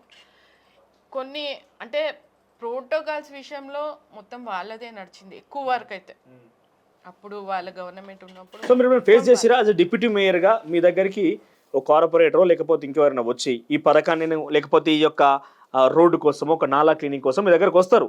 ఆ వచ్చిన తర్వాత అది చేయొద్దనో లేకపోతే ఎస్ దీనికి ఇక్కడ బ్రేక్ వేయాలని ఎప్పుడైనా ఫోన్ వచ్చిందా మీకు? బ్రేక్ కాదు, ఒక్క విషయం చెప్పొచ్చు. ఎందుకంటే లాస్ట్ కాంగ్రెస్ ప్రభుత్వం ఉన్నప్పుడు కార్పొరేటర్స్కి కొంచెం ఫండ్ ఉండేది, స్పెషల్ ఫండ్ ఉండేది కొంచెం. ఇప్పుడు బీఆర్ఎస్లో మాత్రం 10 years నుంచి కూడా కార్పొరేటర్కి ఒక ఫండ్ లేదు. వాళ్ళు ఏ పని చేయాలన్నా ఏ ఎమ్మెల్యే దగ్గరకో, మేయర్ దగ్గరకో, డిప్యూటీ మేయర్ దగ్గరకో పోవాలి. వాళ్ళు సొంతంగా పనిచేసే అవకాశమే లేదు అసలు. జిహెచ్ఎంసీ ఫండ్స్ డెవలప్మెంట్ అంతా ఎట్లా, ఏ ద్వారా పోతుంది? జిహెచ్ఎంసీ ఫండ్స్ అంతా వీళ్ళు కమిషనర్, మేయర్ గారు చేతుల మీద ఉంటాయి కదా. కమిషనర్ గారికి ఫండ్స్ ఎక్కువ కేటీఆర్ గారి దగ్గర నుంచి కమిషనర్ గారు, తర్వాత మేయర్ గారికి కొంచెం తెలుసు, తర్వాత నాకు. ఈ లెవెల్ వచ్చే కార్పొరేటర్ కి స్పెషల్ ఫండ్ అనేది ఏం లేదు. 10 years నుంచి కూడా ఇప్పటికి ఎవరినైనా అడగండి, ఇప్పుడున్న ప్రెసెంట్ కార్పొరేటర్స్ కూడా ఇంతవరకు. ఇప్పుడు మీరు ఎమ్మెల్యేకి కొంచెం ఫండ్ ఇస్తారు, ఇయర్లీ ఫండ్ అని ఒకటి ఉంటుంది. ఇప్పుడు మేము కూడా పబ్లిక్ ఓటేస్తే గెలిచిన వాళ్ళమే కదా, మాకు కూడా ఫండ్ ఉంటే ఇప్పుడు వాళ్ళు ఏదైనా చిన్న పని ప్రతి చిన్న పనికి ఓ లెటరు, ఈ లెటర్ కమిషనర్ పోవాలి, మేయర్ పోవాలి, అక్కడి నుంచి కేటీఆర్కి పోవాలి, అక్కడి నుంచి మన దగ్గరికి రావాలి. ఇది వచ్చేలోపు రీసైక్లింగ్ ప్రాసెస్, అంతా సైకిల్ ప్రాసెస్. అది వచ్చే వరకు ఒక 6 months పడుతుంది. ఆ లోపు మనకు ఓటేసిన కార్యకర్తలు కోపం వస్తుంది, కార్పొరేటర్ ఏం పని చేస్తలేదని. ఎందుకంటే డైరెక్ట్ గా అటాచ్మెంట్ పబ్లిక్ లో ఉండదు మీరే కాబట్టి, పొగడతలున్నా మీకే వస్తాయి, ఇంకా తిట్టుదండ బోర్ లేదు, నల్ల కనెక్షన్ లేదు, ఇమీడియట్ శాంక్షన్ అనేది అథారిటీ లేదు వీళ్ళకు. అది కూడా కేటీఆర్ చెప్పాలి. ఇప్పుడు అట్లాంటివి ఎట్లా అంటే, ఇప్పుడు మేము 1,00,000 రూపాయలు ఇచ్చి ఈ పని ఇప్పుడు ఇమీడియట్ గా చేసేయండి అని చెప్పొచ్చు, చెప్పలేం. ఎందుకంటే మాకేం లేదు, మాకు ఫండే లేదు కదా. ఇప్పుడు మేయర్ గారికి లేదు, మాకు లేదు, ఎవరికి కూడా. డిసిషన్ లో మీరు హడ్డిల్ ఫేస్ చేసిరా? నేను ఒక డిసిషన్ తీసుకోవాలనుకుంటున్నా, కేటీఆర్ నుంచి బ్రేక్ వచ్చింది అనేది. ఒక 2-3 సార్లు చిన్న పనులు ఉండే, మావే ఉండే, పర్సనల్ పనులే ఉండే. ఆ విషయమై కేటీఆర్ని కలవడానికి చాలా రోజులు ట్రై చేసినాం. మాకే ఎప్పుడు కూడా ప్రోటోకాల్గా కూడా ఆయన ఎప్పుడు మాకు టైం ఇవ్వలేదు. ఒక 2 సార్లు బయట కలిస్తే మాట్లాడడం అట్లనే చేయడం జరిగింది. అంటే అక్కడ ఏమైపోయిందంటే మొత్తం మాదే, ఇంకా వీళ్ళు ఇట్లా ఒక డమ్మీ క్యాండిడేట్లుగా ఉండాల్సి వచ్చింది మేము, నిజం చెప్పాలంటే. ఇక అట్లనే గడిపినాం. ఇక అది కొంచెం నచ్చక ఇప్పుడు మేము అంటే మీరు ఎప్పుడు ఫేస్ చేసారు ఇది? అంటే ఇక్కడ శోభన్ రెడ్డి గారు డైరెక్ట్ గా ఇప్పుడు జిహెచ్ఎంసీ కౌన్సిల్లో పోవాలి, మీరు ఫేస్ చేయాల్సిందే ఇండివిజువల్ గా యాజ్ ఏ అక్కడ దానికి సోదాగలిగిన వ్యక్తిగా. ఆయన బయటికి పొలిటికల్ గా లేకుంటే పార్టీ పరంగా ఇబ్బందులు ఎదుర్కొన్నప్పటికీ మీరు ఎప్పుడు గుర్తించారు ఎస్ మాకు ఇక్కడ ప్రాధాన్యత లేదు అని ఎప్పుడు గుర్తించారు మీరు? ఒక ఇయర్ అదే చెప్పిన కదా, కోవిడ్ లో పోయింది. తర్వాత 2 years నుంచి అయితే పెద్దగా మేము పనులు చేసింది లేదు. మా ద్వారా ఏ కార్పొరేటర్ కి మేము పనులు చేపియాలంటే ఏవో చిన్న చిన్న పనులు మేము ఇచ్చి లెటర్ ఇచ్చి మేము చేయించినాం అంతవరకే. కానీ ముఖ్యంగా కార్పొరేటర్లు బాధపడేది ఏంటంటే ఫండ్స్ లేవని ఒకటి, ప్రజల్లో వాళ్ళకి ఎలాంటి గుర్తింపు లేదు. ఉన్న ఎమ్మెల్యేలు కార్పొరేటర్లని బయటికి రానియరు, పైకి ఎదగనియరు. వీళ్ళు వస్తే మాకేమైనా పోటీ అవుతారేమో అన్న ఉద్దేశంతో ఎక్కువ వరకు ఎమ్మెల్యేలు కార్పొరేటర్లను తొక్కేస్తున్నారు. అది మాత్రం గ్యారంటీ, అది మాత్రం నేను రాసిస్తా కావాలంటే పేపర్ మీద. సో మీరు ఇట్లా చెప్తున్నారు మేడం, కాకపోతే డెఫినెట్గా తెలంగాణలో జిహెచ్ఎంసీ తెలంగాణ వచ్చిన తర్వాత డెఫినెట్గా మీరు అవునున్నా కాదన్నా కొంత ఎక్స్పాన్షన్ జరుగుతున్నది, బిల్డింగ్ కన్స్ట్రక్షన్స్, కొత్త కొత్త కంపెనీలు ఏవో వస్తున్నాయి. దాని ద్వారా ఎంత ప్రజలకు లాభం జరుగుతున్న విషయం పక్కన పెడితే మెట్రో ఇవన్నీ కావచ్చు. ఒక్కసారి హైదరాబాద్లో కార్పొరేటర్ అయితే లైఫ్ సెటిల్. హైదరాబాద్లో కార్పొరేటర్ ఉంటే ఒక ఎమ్మెల్యేకి పై స్థాయిలో సంపాదించుకునే అవకాశం, ఇది ప్రచారం. ఇంకో మాట ఏంటంటే హైదరాబాద్లో కార్పొరేటర్ గెలవాలంటే కోటాను కోట్ల రూపాయలు డబ్బులు ఖర్చు పెట్టాలి. అంటే ఏం హోదా లేకున్నా ఉత్త పేరు కోసమే ఇన్ని కోట్ల రూపాయలు ఎందుకు ఖర్చు పెట్టాలి? తర్వాత ఇంత పెద్ద వ్యవస్థలో కార్పొరేటర్కి పెద్దగా లైఫ్ సెటిల్ కావచ్చని ప్రచారం ఎందుకు జరుగుతున్నది? ప్రచారం ఎవరు చేస్తున్నారు? పార్టీనే చేస్తుంది కదా ప్రచారం. ఇప్పుడు మేము కోట్లు ఖర్చు పెట్టి కార్పొరేటర్ గెలిచినంత మాత్రాన మేమేదో కోట్లు సంపాదించుకోలే కదా. మా విషయం అందరికీ తెలుసు వాస్తవాన్ని. ఇప్పుడు మీరు ఒకసారి కార్పొరేటర్ టికెట్ ఇచ్చిండ్రు, ఇప్పుడు నేను పోటీ చేయను అని అంటే ఎట్లా చేయకుండా ఉంటాం? ఒకసారి వచ్చిన పదవిని వదులుకోం కదా, ఎవరైనా వదులుకుంటారా? ఇప్పుడు ఎమ్మెల్యే 3 సార్లు ఇస్తున్నారు, వాళ్ళు ఇప్పుడు ఇక నువ్వు డబ్బులు లేవు పక్కకు తప్పుకుంటారా? తప్పుకోరు కదా. వాళ్ళు ఏదో కష్టపడి సరే ఈసారి అన్న ఏమొస్తుందేమో, ఈసారి ఇంకో అవకాశం వస్తుందేమో అని ఎక్కువ మంది రిజర్వేషన్ ఇక్కడ 75% ఉంది కదా మన కౌన్సిల్లో అయితే మహిళలకి. ఎక్కువ ఇక ఇట్లా హస్బెండ్స్ ఏం చేస్తారు, వాళ్ళు సపోర్ట్ ఇచ్చి మమ్మల్ని గెలిపిస్తారు. మేము అక్కడ చేసేది ఏమి ఉండదు, కానీ మాకు సపోర్ట్ ఇచ్చి గెలిపిస్తారు. ఇబ్బంది ఫీల్ అవుతారా? అంటే ఫోర్స్ఫుల్ గా అట్లేం లేదు, ఎందుకంటే నేను 2001 నుంచి నేను పార్టీలో ఉన్నా కాబట్టి నాకు అట్లేం లేదు. కాకపోతే ఇబ్బంది ఏం లేదు, ఆయన సపోర్ట్ ఫుల్ ఉంటుంది. ఆయన నేనే అన్ని పనులు వర్క్ మీటింగ్స్ అన్నీ నేనే అటెండ్ చేసుకుంటా. ఏమైనా పనులు ఉంటే ఆయన చూసుకుంటారు, అది వేరే విషయం. నేను చెప్తున్నా అది, ఇప్పుడు ఒకసారి కార్పొరేటర్ ఇచ్చి ఇంకా నీకు ఏ ఫండ్స్ లేవు ఏం లేవు నువ్వు నిలబడక నెక్స్ట్ టైం అంటే ఎవరు ఊరుకోరు కదా, మళ్ళీ ఖర్చు పెట్టుకొని అయినా నిలబడతారు కదా వాళ్ళు. సో హైదరాబాద్ జిహెచ్ఎంసీలో చాలా వరకు ఏంటంటే కొంతమంది కాంట్రాక్టర్ గతంలో కొంత ప్రజావాణి ధర్నా కూడా చేసి వాళ్ళు బిల్స్ వస్తలేవు అనే విషయంలో. కొంతమంది వాళ్ళు చెప్తున్న మాట ఏంటంటే ప్రతి దాంట్లో కార్పొరేటర్కి, ఎమ్మెల్యేకి, ఎంపీకి, మేయర్కి, డిప్యూటీ మేయర్ నాకు మాట్లాడొచ్చు అందరికి కమిషన్లు ఇస్తూ పోతే మా పరిస్థితి ఏమని చెప్పి ఒక ఆవేదన వ్యక్తం చేశారు. మేమైతే ఇప్పటి వరకు ఎక్కడ కమిషన్ తీసుకోలేదు, మీ వరకు రాలేదు. వస్తే నాకు తెలిసి ఎమ్మెల్యే వరకు వచ్చి ఉంటాయి, మేయర్ గారికి కూడా డౌటే నాకైతే. ఎమ్మెల్యే వరకు అయితే వచ్చి ఉంటాయి, అది ఆ విషయం అయితే నేను ఒప్పుకుంటా. అంటే ఏంది గతంలో చూస్తే బొంతు రామ్మోహన్ గారు జిహెచ్ఎంసీ మొదటి తెలంగాణ రాష్ట్రంలో మేయర్గా అయినప్పుడు అనేక అంటే అన్ని ఒక రకంగా చెప్పాలని ఇంత కట్టడి ఏం లేకపోతుండే, కొంత ఫ్రీడమ్ అనేది ఉండేది. సో ఎందుకు ఇప్పుడు ఈ యొక్క కౌన్సిల్ మార్చాల్సి వచ్చింది? ఎందుకంటే బొంతు రామ్మోహన్ గారు వచ్చినప్పుడు కేటీఆర్ గారికి జిహెచ్ఎంసీ మీద కొంచెం అవగాహన తక్కువ. అప్పుడు ఆయన వేరే మంత్రి వారు అన్ని ఉండే, వేరే మంత్రులు ఉండే. ఆయన ఈ 5 years ఏం చేసిండు, బొంతు రామ్మోహన్నే సపోర్ట్ గా తీసుకొని టీచర్ గా మార్చుకొని నేర్చుకున్నాడు. వాళ్ళిద్దరే కలిసి అన్ని పనులు చేసుకున్నారు. దాంతో సగం లాభం ఇటు సగం లాభం అటు పోయి బొంతు రామ్మోహన్ బాగానే సంపాదించిందని అందరికీ తెలుసు. బయట టాక్ కూడా కదా అది, ఆయన సంపాదించింది మనమైతే చూడలేదు, కానీ బయట టాక్ కూడా అదే. టాక్ ఏంది అది మొత్తం ఊరంతా జాతర లాగా సాగుతుంది. ఒక మేయర్ సంపాదించింది, ఇన్ని ఏళ్లలో మేయర్ ఎప్పుడు సంపాదించలేదు అనుకుంటా, ఆయన సంపాదించిన. మీరు చెప్పండి, మీరు బాగా చెప్తా అంటున్నారు. సో ఎందుకు ఇప్పుడు పార్టీ కొత్తగా ప్రభుత్వం వచ్చింది, ఎవరికి అవగాహన లేదు, కేటీఆర్కి అవగాహన లేదు, ఎవరికి అవగాహన కేసీఆర్, ఇగో జిహెచ్ఎంసీ ఏంది ఇంకోది ఏంది ఇది అవగాహన లేదు. అంటే అప్పుడు ఆయనకు కొంచెం ఫ్రీడమ్ ఉండే, ఎవరు రామ్మోహన్కి. కేటీఆర్ ఆయన బిజీలో ఆయన ఉండే. ఇప్పుడు ఇప్పటికే మేము జిహెచ్ఎం తెలుసుకోవడానికి ఒక 2 years పట్టింది ఆమెకు. అంటే అసలు ఏంది మీరు గమనిస్తే మీ దృష్టి తీసుకొచ్చే విషయం ఏంటంటే ఇటీవల కాలంలో ప్రజావాణి ఒకటి ప్రారంభమైంది కాంగ్రెస్ పార్టీ రాగానే. సుమారుగా 150 నుంచి 200 అప్లికేషన్లు ఆయనకు వ్యతిరేకంగా రామ్మోహన్ ఈ కబ్జా చేసిండని, రామ్మోహన్ ఆ కబ్జా చేసిండని అన్ని ఆరోపణలు ఆయన దృష్టికి వచ్చినాయి. అంటే ఎందుకు అంత స్వేచ్ఛగా ఉన్నారు? ఇప్పుడు ఏం చెప్పాలనుకున్నా నేను శోభన్ రెడ్డి గారిది శ్వేత గారి ఇంటర్వ్యూ అనుకున్నాగానే వీళ్ళకి ఏదో కబ్జా ఉంటుంది, హైదరాబాద్ డెఫినెట్గా ఏదో కబ్జా ఉంటుంది, ఎక్కడెక్కడ స్కామ్లు చేసి మొత్తం తీసే ప్రయత్నం చేద్దామని కొన్ని ప్రయత్నం చేసిన. కానీ ఉంటే ఏదైనా పాపం ఈ సేవా కార్యక్రమాల కోసమో లేకపోతే కొంత ఇబ్బంది కలిగిందనే వార్తలు ఎక్కడ కనబడ్డాయి, కానీ ఈ కబ్జా ఆ కబ్జా ఎక్కడ కనబడలే. అంటే మీకు విజయలక్ష్మి ఇన్ఫాక్ట్ తను ఎక్కడ చేసిందో విషయం పక్కన పెడితే తనకు కబ్జా ఆరోపణలు లేవు, తనకు కూడా ఇంత పెద్ద ఎత్తున లేవు. అంటే ఒక అవకాశం ఆయనకి ఎందుకు ఇచ్చింది మీరు అంతా కలిసి? అంటే అప్పుడు చెప్తున్నా కదా, అవగాహన లేదు, అప్పటికి స్వేచ్ఛ దొరికింది, ఆయన చేసుకున్నాడు. అది అభాండమో మరి చేసిండో తెలియదు. అది అభాండం ఏం లేదు, బయటకు ప్రజలు వచ్చి చెప్తున్నారు కాబట్టి. ఇందులో జరిగేది ఏంటంటే నిజంగా కూడా అప్పుడు వాళ్ళిద్దరు చాలా క్లోజ్ ఫ్రెండ్స్, బొద్దు రామ్మోహన్ గారు, కేటీఆర్ గారు రైట్ హ్యాండ్ అనే చెప్తుంటారు బయట కూడా. ఆ విధంగా వాళ్ళిద్దరు కలిసి పనులు చేసుకున్నారు. ఇక్కడ ఒక మహిళ అయిపోయింది మేయర్, ఒక డిప్యూటీ మేయర్ కూడా నేను అయిపోయినా. ఇప్పుడు మాతోని ఆయన కలిసి పని చేయలేడు కదా, మమ్మల్ని తీసుకొని ఆయన ఎక్కడికి వెళ్ళలేడు కదా. ఆ విధంగా కూడా మేము మమ్మల్ని కొంచెం తొక్కేసినట్టే అనుకోండి. ఇంకా అదే ఇప్పుడు నెక్స్ట్ ప్రశ్న మీకు అర్థమైంది. అంత మంచి friends right hand left hand ఉన్నటువంటి బొంతు రామ్మోహన్ తర్వాత కేటీ రామారావు ఎందుకు విభేదించుకున్నారు, ఎందుకు బయట ఉప్పల్ టికెట్ ఇస్తాడు ఏలేదు. ఇన్ఫాక్ట్ మీరు కూడా ఆశించినట్టున్నారు కదా, ఆయన కూడా ఆశించిండు, మీరు కూడా ఆశించినట్టున్నారు. ఇప్పుడు నేను ఆశించిన బేద సుభాష్ రెడ్డి కంటిన్యూ కావాలనుకున్నాడు, ఈయన కలిసేసింది. మా దాంట్లో ఎవరికి ఇచ్చిన అనుకున్నాను, కానీ 3rd person 4th కేఎల్ఆర్కి ఇచ్చిండు, బిఎల్ఆర్కి ఇచ్చిండు. సో ఇక్కడ మీరు ఉప్పలు ఆశించిన స్థానం మనం కనుక గమనించినా కూడా మీరు ఉప్పలు ఆశించారు. అక్కడ మీరు ఒక ఉద్యమకారుడు శోభన్ రెడ్డిగా, బొంతు రామ్మోహన్ జిహెచ్ఎంసీ మేయర్, ఆయన కొంత ఉద్యమ నేపథ్యం ఆయనకు ఉన్నది. అదే స్థానం నుంచి ఇంకో వ్యక్తి ఎవరు తాడూరు శ్రీనివాస అని ఒక ఆయన ఆశించిండు, మీరు కూడా ఆశించారు. సో ఇంతమందిని కాదని చెప్పి బిఎల్ఆర్కి సడన్ గా రావడం కారణం ఏంది? అదే చెప్తున్నా కదా, డబ్బు ప్రభావం. డబ్బులు ఒక మంత్రి గారి సపోర్ట్. అంటే బొంతురామోహన్ ఇంత సంపాదించిన బొంతురామోహన్ దగ్గర డబ్బులు లేదన్నా? గారు నడితే ఇప్పుడు డబ్బు సంపాదించిన అంటాడా, ఇంతవరకు లేదంటాడా? ఎవరు నడిచి చూపించగలుగుతారా?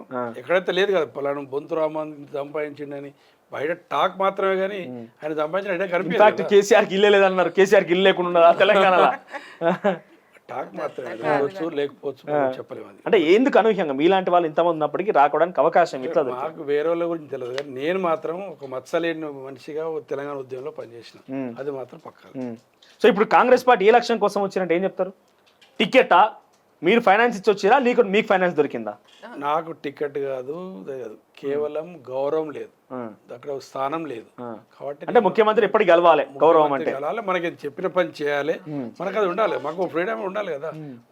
ఉద్యమకారులు ఎవరికి లేదు, ఇక ఉద్యమకారులే లేరు, వీళ్ళు లేడు వాళ్ళు లేడంటే కాదు కదా, ఇక లేదు మన తెలంగాణ. ఎట్లా తెలంగాణ కాంగ్రెస్ పార్టీ ఉద్యమకారులకు అవకాశం ఇచ్చింది ఎవరికైనా? ఇచ్చింది, చాలా మందికి ఇస్తారు. ఇప్పుడు ఇస్తామని చెప్పిండ్రు, ఆల్రెడీ కూడా వాళ్ళు ప్రకటించిండ్రు. ఇది 250 గజాల ప్లాట్ ఇస్తామని కూడా ఒకటి ప్రకటించిండ్రు. సో మీరు గమనిస్తే మనలాగానే కొన్ని రాష్ట్ర కమిషన్ పెడుతున్నారు, చైర్మన్ అది ఒకటి ఇస్తా అని చెప్పారు కదా, రానే ఉంటుంది. అంటే నమ్మకం ఉన్నదా మీకు ఇట్లా జరుగుతుంది? ఎందుకంటే ఇంతవరకు 10 సంవత్సరాలు తెలంగాణ రాష్ట్రం ఇప్పుడు పూర్తయిన తర్వాత మనకు తెలంగాణలో ఉద్యమకారుడు అనే ఒక డెఫినేషన్ కి అర్థం లేదు, ఇప్పటివరకు ఒక గుర్తింపు కార్డుగా ఏం లేదు. తెలంగాణ ఇచ్చిందే కాంగ్రెస్ పార్టీ అని అందరూ తెలుసు కాబట్టి మనం ఇచ్చిన కృతజ్ఞత ఇదని మర్చిపోయినాం కదా మనం ఈరోజు. కాబట్టి మేము ప్రజలు కూడా మార్పు కోరుకుంటారు, ఇంక వీళ్ళతో కాదు, ఇంకా కుటుంబ వాళ్ళ మన గలవరీలు చేస్తుండు, కానీ అందరికి అంతలేదు. వీళ్ళు దళిత బంధు పెట్టిండు, దళిత బంధు ఎవరికి ఇచ్చిండు? ఒక 10 మంది ఎమ్మెల్యే కింద పనిచేసే వాళ్ళకి 10 మందికి వచ్చింది. ఇట్లా బీసీ బంధు ఎవరికి ఇచ్చిండు? వాళ్ళకు 10 మంది ఎమ్మెల్యే కింద పనిచేస్తారు. డబుల్ బెడ్రూమ్ కూడా అంతే ఇచ్చిండు. మరి ఎవరికి వస్తాయి? ఉద్యమకారులక పార్టీలు. మీరు ముందుగా గుర్తించారు, అయితే గుర్తించినాము. ఎన్నికల అసెంబ్లీ ఎన్నికల బీఆర్ఎస్ సపోర్ట్ చేసారా, కాంగ్రెస్ సపోర్ట్ చేసారు? బీఆర్ఎస్ చేసినాం. సరే గవర్నమెంట్ వస్తుంది అనుకున్నాము, మీకు అవకాశం దొరుకుతుంది అనుకున్నాం. అవకాశం గురించి ఎప్పుడు ఆలోచించాలి కదా, అవకాశం వస్తే ఎప్పుడో తీసుకుంటుంది కదా.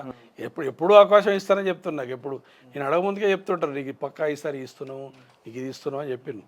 కానీ నాకేంటంటే కలిసినప్పుడు మాట్లాడకపోవడం, 4 గంటలు కూర్చోబెట్టి కూడా మనకు విలువ ఇవ్వకపోవడం అనేది మాకు దాని మీద నేను పోవడం జరిగింది అంతే. సో చాలా మందికి ఇప్పుడు వచ్చిన జాయిన్ అయిన దాంట్లో టికెట్ల అవకాశాలు కొంతమందికి వస్తే, శోభన్ రెడ్డికి హైదరాబాద్లో కొంత ప్రధాన పాత్ర పోషించి కాంగ్రెస్ పార్టీ కొంత కీలక బాధ్యతలు ఇస్తుందనే ఒక అవకాశం ఉన్నది. ఆ బాధ్యతల కోసమే శోభన్ రెడ్డి ఆ స్థాయిలో ప్రయత్నం చేసి కాంగ్రెస్ పార్టీలో చేరిండు. ఇప్పుడు దానికి సమాధానం లేదు చెప్తున్నాను, ఒకటే చెప్తున్నాను, ఉద్యమకారులకు అవకాశం ఏ లేదు.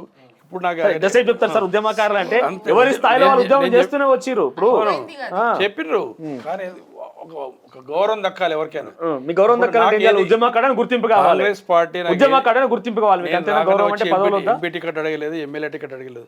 మీరు నన్ను గుర్తించి ఏ అవకాశం ఇస్తే అది నేను చేస్తాను చెప్పిన, అది మాత్రం చెప్పండి. ఓకే, ఏ అవకాశం ఇచ్చినా చేస్తామని చెప్పారు. ఇందాకప్పటి నుంచి ఉద్యమకాడని గుర్తింపు రావాలంటే అందరూ ఉద్యమకారులే. ఆ ఉద్యమకాడ గుర్తింపు కోసం ఫంక్షనా లేకపోతే ఏదో చేయాలి. మనం ఇప్పుడు నాతో పాటు పనిచేసిన ఉద్యమకాలు చాలా మంది ఉన్నారు. ఎందుకంటే మేము డిప్యూటీ మేయర్ కాగానే ఉద్యమకాలు వేల సంఖ్యలో వచ్చి కలిసిపోయారు. అన్న నీకు కనీసం ఈ అవకాశం అయినా దక్కింది మీకు అని రావడం జరిగింది. అంటే ఆ గుర్తింపు ఉన్నారు మాకు. సంఘాలు ప్రతి ఒక్కళ్ళు తెలుసు కాబట్టి ఏ జిల్లాలో ఎవరు పనిచేసారు, ఎక్కడెక్కడ పనిచేసారు, ఎంతమంది అనలేను, ఎంతమంది ఆస్తులు అమ్ముకున్నారు, ఎంతమంది జైలు పాలైనరు మాకు తెలుసు. అది వాళ్ళ శ్రమను గుర్తించాలి మనం. కాబట్టి మనం వాళ్ళ గురించి చెప్తున్నాను. సో ఇంత పెద్ద ఎత్తున హైదరాబాద్లో జిల్లాలలో మొత్తం క్లీన్ స్వీప్. మహబూబ్ నగర్ చూస్తే ఒక స్థానం బీఆర్ఎస్కి, 2 స్థానాలు అక్కడ బహుశా. ఇది అలంపూరు, తర్వాత గద్వాలు, తర్వాత నల్గొండలో ఒక స్థానం. ఇట్లా చూసుకుంటూ పోతే జిల్లాలలో క్లీన్ స్వీప్ అయిన కాంగ్రెస్ పార్టీ. హైదరాబాద్లోనే ఎందుకు బీఆర్ఎస్ పార్టీ పట్టు సాధించింది? అత్యధికంగా హైదరాబాద్ మొత్తం బీఆర్ఎస్ఏ గెలిచింది. కూకట్పల్లి చూసినా, తలసాని శ్రీనివాస్ యాదవ్ నియోజకవర్గం చూసినా, సనత్ నగర్ చూసినా, ఇవన్నీ ఎందుకు చెప్తున్నది? ఇక్కడ మైనార్టీలు, క్రిస్టియన్ మైనార్టీ, ముస్లిం మైనార్టీ మొదలుకెళ్ళి పక్కా మళ్ళీ తెలంగాణ వస్తుంది కాబట్టి వాళ్ళు తెలంగాణకు అనుబంధంగా ఉన్నారు. వాళ్ళ ఓట్లు 100% బీఆర్ఎస్కి పడ్డాయి. ప్లస్ సెటిలర్స్ ఓట్లు కూడా పడ్డాయి. ఆ విధంగా బీఆర్ఎస్ గెలిచింది. ఇక్కడ అది వాళ్ళతో పడ్డాయి. ఇక్కడ తెలంగాణ టీఆర్ఎస్ పార్టీ బీఆర్ఎస్ నమ్మిరు ఇక్కడ. ఎందుకు? మైనార్టీలు ఉన్నారు కాబట్టి. మైనార్టీలు ప్రతి ఏరియాలో ఓ 20%, 15% ఉంటారు. వాళ్ళ వన్ సైడ్ పడ్డాయి ఓట్లలో. సో టీఆర్ఎస్ మారినప్పుడు మీకు ఏమనిపించింది? అంటే తెలంగాణ అంటే ఒక అస్తిత్వం, తెలంగాణ అంటే ఎమోషన్. వాస్తవానికి తెలంగాణ అంటే రాష్ట్రం కాదు, టీఆర్ఎస్ పార్టీ అనుకునే అందరూ. ఆ టీఆర్ఎస్ పార్టీ కాస్త బీఆర్ఎస్గా మారినప్పుడు ఎట్లా ఫీల్ అయింది మీరు? చాలా మంది ఫీల్ అయ్యారు. అసలు టీఆర్ఎస్ని పెట్టి ఒక రాష్ట్రంలో, కేంద్రంలో కూడా మనమే ఉండాలి అని చెప్పి బీఆర్ఎస్ పార్టీ మార్చడం జరిగింది. అప్పుడు ఎవరిని కూడా కేసీఆర్ గారు అడగలేదు, ఇట్లా బీఆర్ఎస్ను మారుస్తున్నా బాగుంటుందా అని అడగలేదు. లేదు మనం కేంద్రంలో చర్చించి ఏదో తమిళనాడు నుంచి వచ్చారు, కర్ణాటక నుంచి వచ్చారు, నాయకులందరూ కూడా పెద్ద ఎత్తున వచ్చారు కదా. వాళ్ళు వచ్చింది కానీ ఇక్కడ ఉన్న వాళ్ళు ఎవరిని చర్చించి అడగలేదు. డైరెక్ట్గా దాన్ని అమలు చేసేసి ఆమోదం పొందేసి. ఇప్పుడు జాతీయ పార్టీ చాలా మంది కూడా లోపల అందరికి కూడా అనవసరంగా మార్చిండ్రు. మేము ఎన్నిసార్లు మాట్లాడినా కూడా నేను ఎప్పుడు బీఆర్ఎస్ అన్నాను. టీఆర్ఎస్ పార్టీ టీఆర్ఎస్ అని ఉచ్చరిస్తున్నారు మీరు కూడా. మళ్ళీ కూడా టీఆర్ఎస్ మారుస్తారట, ఎలక్షన్ తర్వాత మారుస్తారు. అంటే వాళ్ళ బెనిఫిట్ అవుతుంది దాని ద్వారా. కానీ జనాలు ఒప్పుకుంటారు. తెలంగాణ పేరు మనం తెలంగాణ తెచ్చుకున్నాము, దాన్ని మార్చడం అనేది ఎవరికి ఇష్టం లేదు. కాబట్టి ప్రతి ఒక్కరంతా కూడా అన్ని పార్టీలు కూడా అదే దాంతోనే ఓడిపోయారని సగం మంది ఉన్నారు. ముఖ్యంగా ఏంటంటే టికెట్లు ఇచ్చిన వాళ్ళకే మళ్ళీ వేయడం, 3 సార్లు వేయడం. దాంట్లో కొంతమంది ఒక 30 మంది క్యాండిడేట్లు మార్చవలసి ఉండే, వాళ్ళు మార్చలేదు. కాబట్టి అది ముఖ్యంగా ఒక 3 నెలల ముందు మనం టికెట్లు ఇవ్వడం జరిగింది. అప్పటికే దీంట్లోకి వెళ్ళి పోయిన వాళ్ళే టికెట్ రానేళ్ళు వాళ్ళకు 15-20 మంది ఎమ్మెల్యేలు కాంగ్రెస్ పార్టీలో. అంటే తప్పుడు టికెట్ ఇచ్చింటే కదా. మీరు చెప్పండి మేడం, ఒకసారి అవకాశం ఇవ్వాలి. వేరే వాళ్ళు ఎవరు ఊహించారు హైదరాబాద్ లో పడవలు వేసుకొని తిరగాల్సిన రోజు వస్తారు? ఎవరు ఊహించారు? నాకు తెలిసి మళ్ళీ అటువంటి రోజు ఎవరి పరిపాలనలో ఉన్నా, ఎవరు నాయకులుగా ఉన్నా రావద్దు. సో అటువంటి సిచ్యువేషన్ వచ్చింది. మీరు అప్పుడు డిప్యూటీ మేయర్గా కొనసాగుతున్నారు కదా, అప్పుడు లేదు ఇంకా మీది. సో అటువంటి సిచ్యువేషన్ వచ్చింది హైదరాబాద్లో. ఎట్లా చూస్తారు దాన్ని మీరు? అంటే అక్కడ ఎవరు తప్పిదాం అనుకుంటున్నారు? అప్పుడు తప్పిదం అంటే అప్పుడు కొంచెం చెప్తున్నాం కదా, ఈ ఎస్ఎన్డిపి అని ఒక కొత్త ప్రాజెక్ట్ పెట్టినాం మేము వచ్చిన తర్వాత. కేటీఆర్ గారు ఒక కొత్త ప్రాజెక్ట్ ఏంటంటే నాలాలు బాక్స్ ట్రైన్లు చేసి అలా అన్ని డౌన్ ఉన్న ఏరియాలు మునగకుండా ఉండడానికి ఒక ప్లాన్ చేసి ఒక పద్ధతి ప్రకారంగా హైదరాబాద్ మొత్తం మేము ఎస్ఎన్డిపి ప్రవేశపెట్టినాం. అది అంతకుముందు వరదలు వచ్చినాయంటే అది దేవుడు రూపం అనుకోవాలి. ఎందుకంటే అప్పుడు వర్షాలు చాలా ఎక్కువ పడినాయి, అది కంట్రోల్ కాలేకపోయింది. కానీ గవర్నమెంట్ కూడా చాలా ప్రయత్నాలు చేసింది, కంట్రోల్ కాలేదు. సరే బాధితులకి ఆదుకుందామనే ఉద్దేశంతో తలా 10,000 ఇవ్వడం కూడా జరిగింది. అది కరెక్ట్ గా రీచ్ అవ్వలేదు. ఆ రీచ్ అవ్వకపోవడమే ఎన్నికల్లో కొంచెం, అంటే ఎన్నికలు వస్తున్నాయి, అది రీచ్ అవ్వాలి, పబ్లిక్ లో మనం మళ్ళీ రావాలని ప్రతి ఒక్క పార్టీకి ఉంటుంది. ఇప్పుడు ఏ పార్టీ లీడింగ్ ఉంటే ఏ గవర్నమెంట్ ఉంటే ఆ గవర్నమెంట్కే ఉంటుంది కదా. అలా 10,000 ఇవ్వడం జరిగింది. కానీ అది మామూలుగా ఎవరైతే జరిగిందో అన్యాయం వారికి 10,000 అందలేదు. అప్పుడు అంతా కొంచెం వేరేలాగా జరిగిపోయింది. దాంతో జిహెచ్ఎంసీలో కూడా కొంచెం ఎఫెక్ట్ పడింది. దాని తర్వాత కూడా సీట్లు తగ్గడం జరిగింది. ఒకసారి మీరు అట్లా అంటే మొత్తము బొంతు రామ్మోహన్ గారు మేయర్ ఉన్నప్పుడు మొత్తం 99 సీట్లు టీఆర్ఎస్వే కదా మొత్తం. తెలంగాణ ఉద్యమం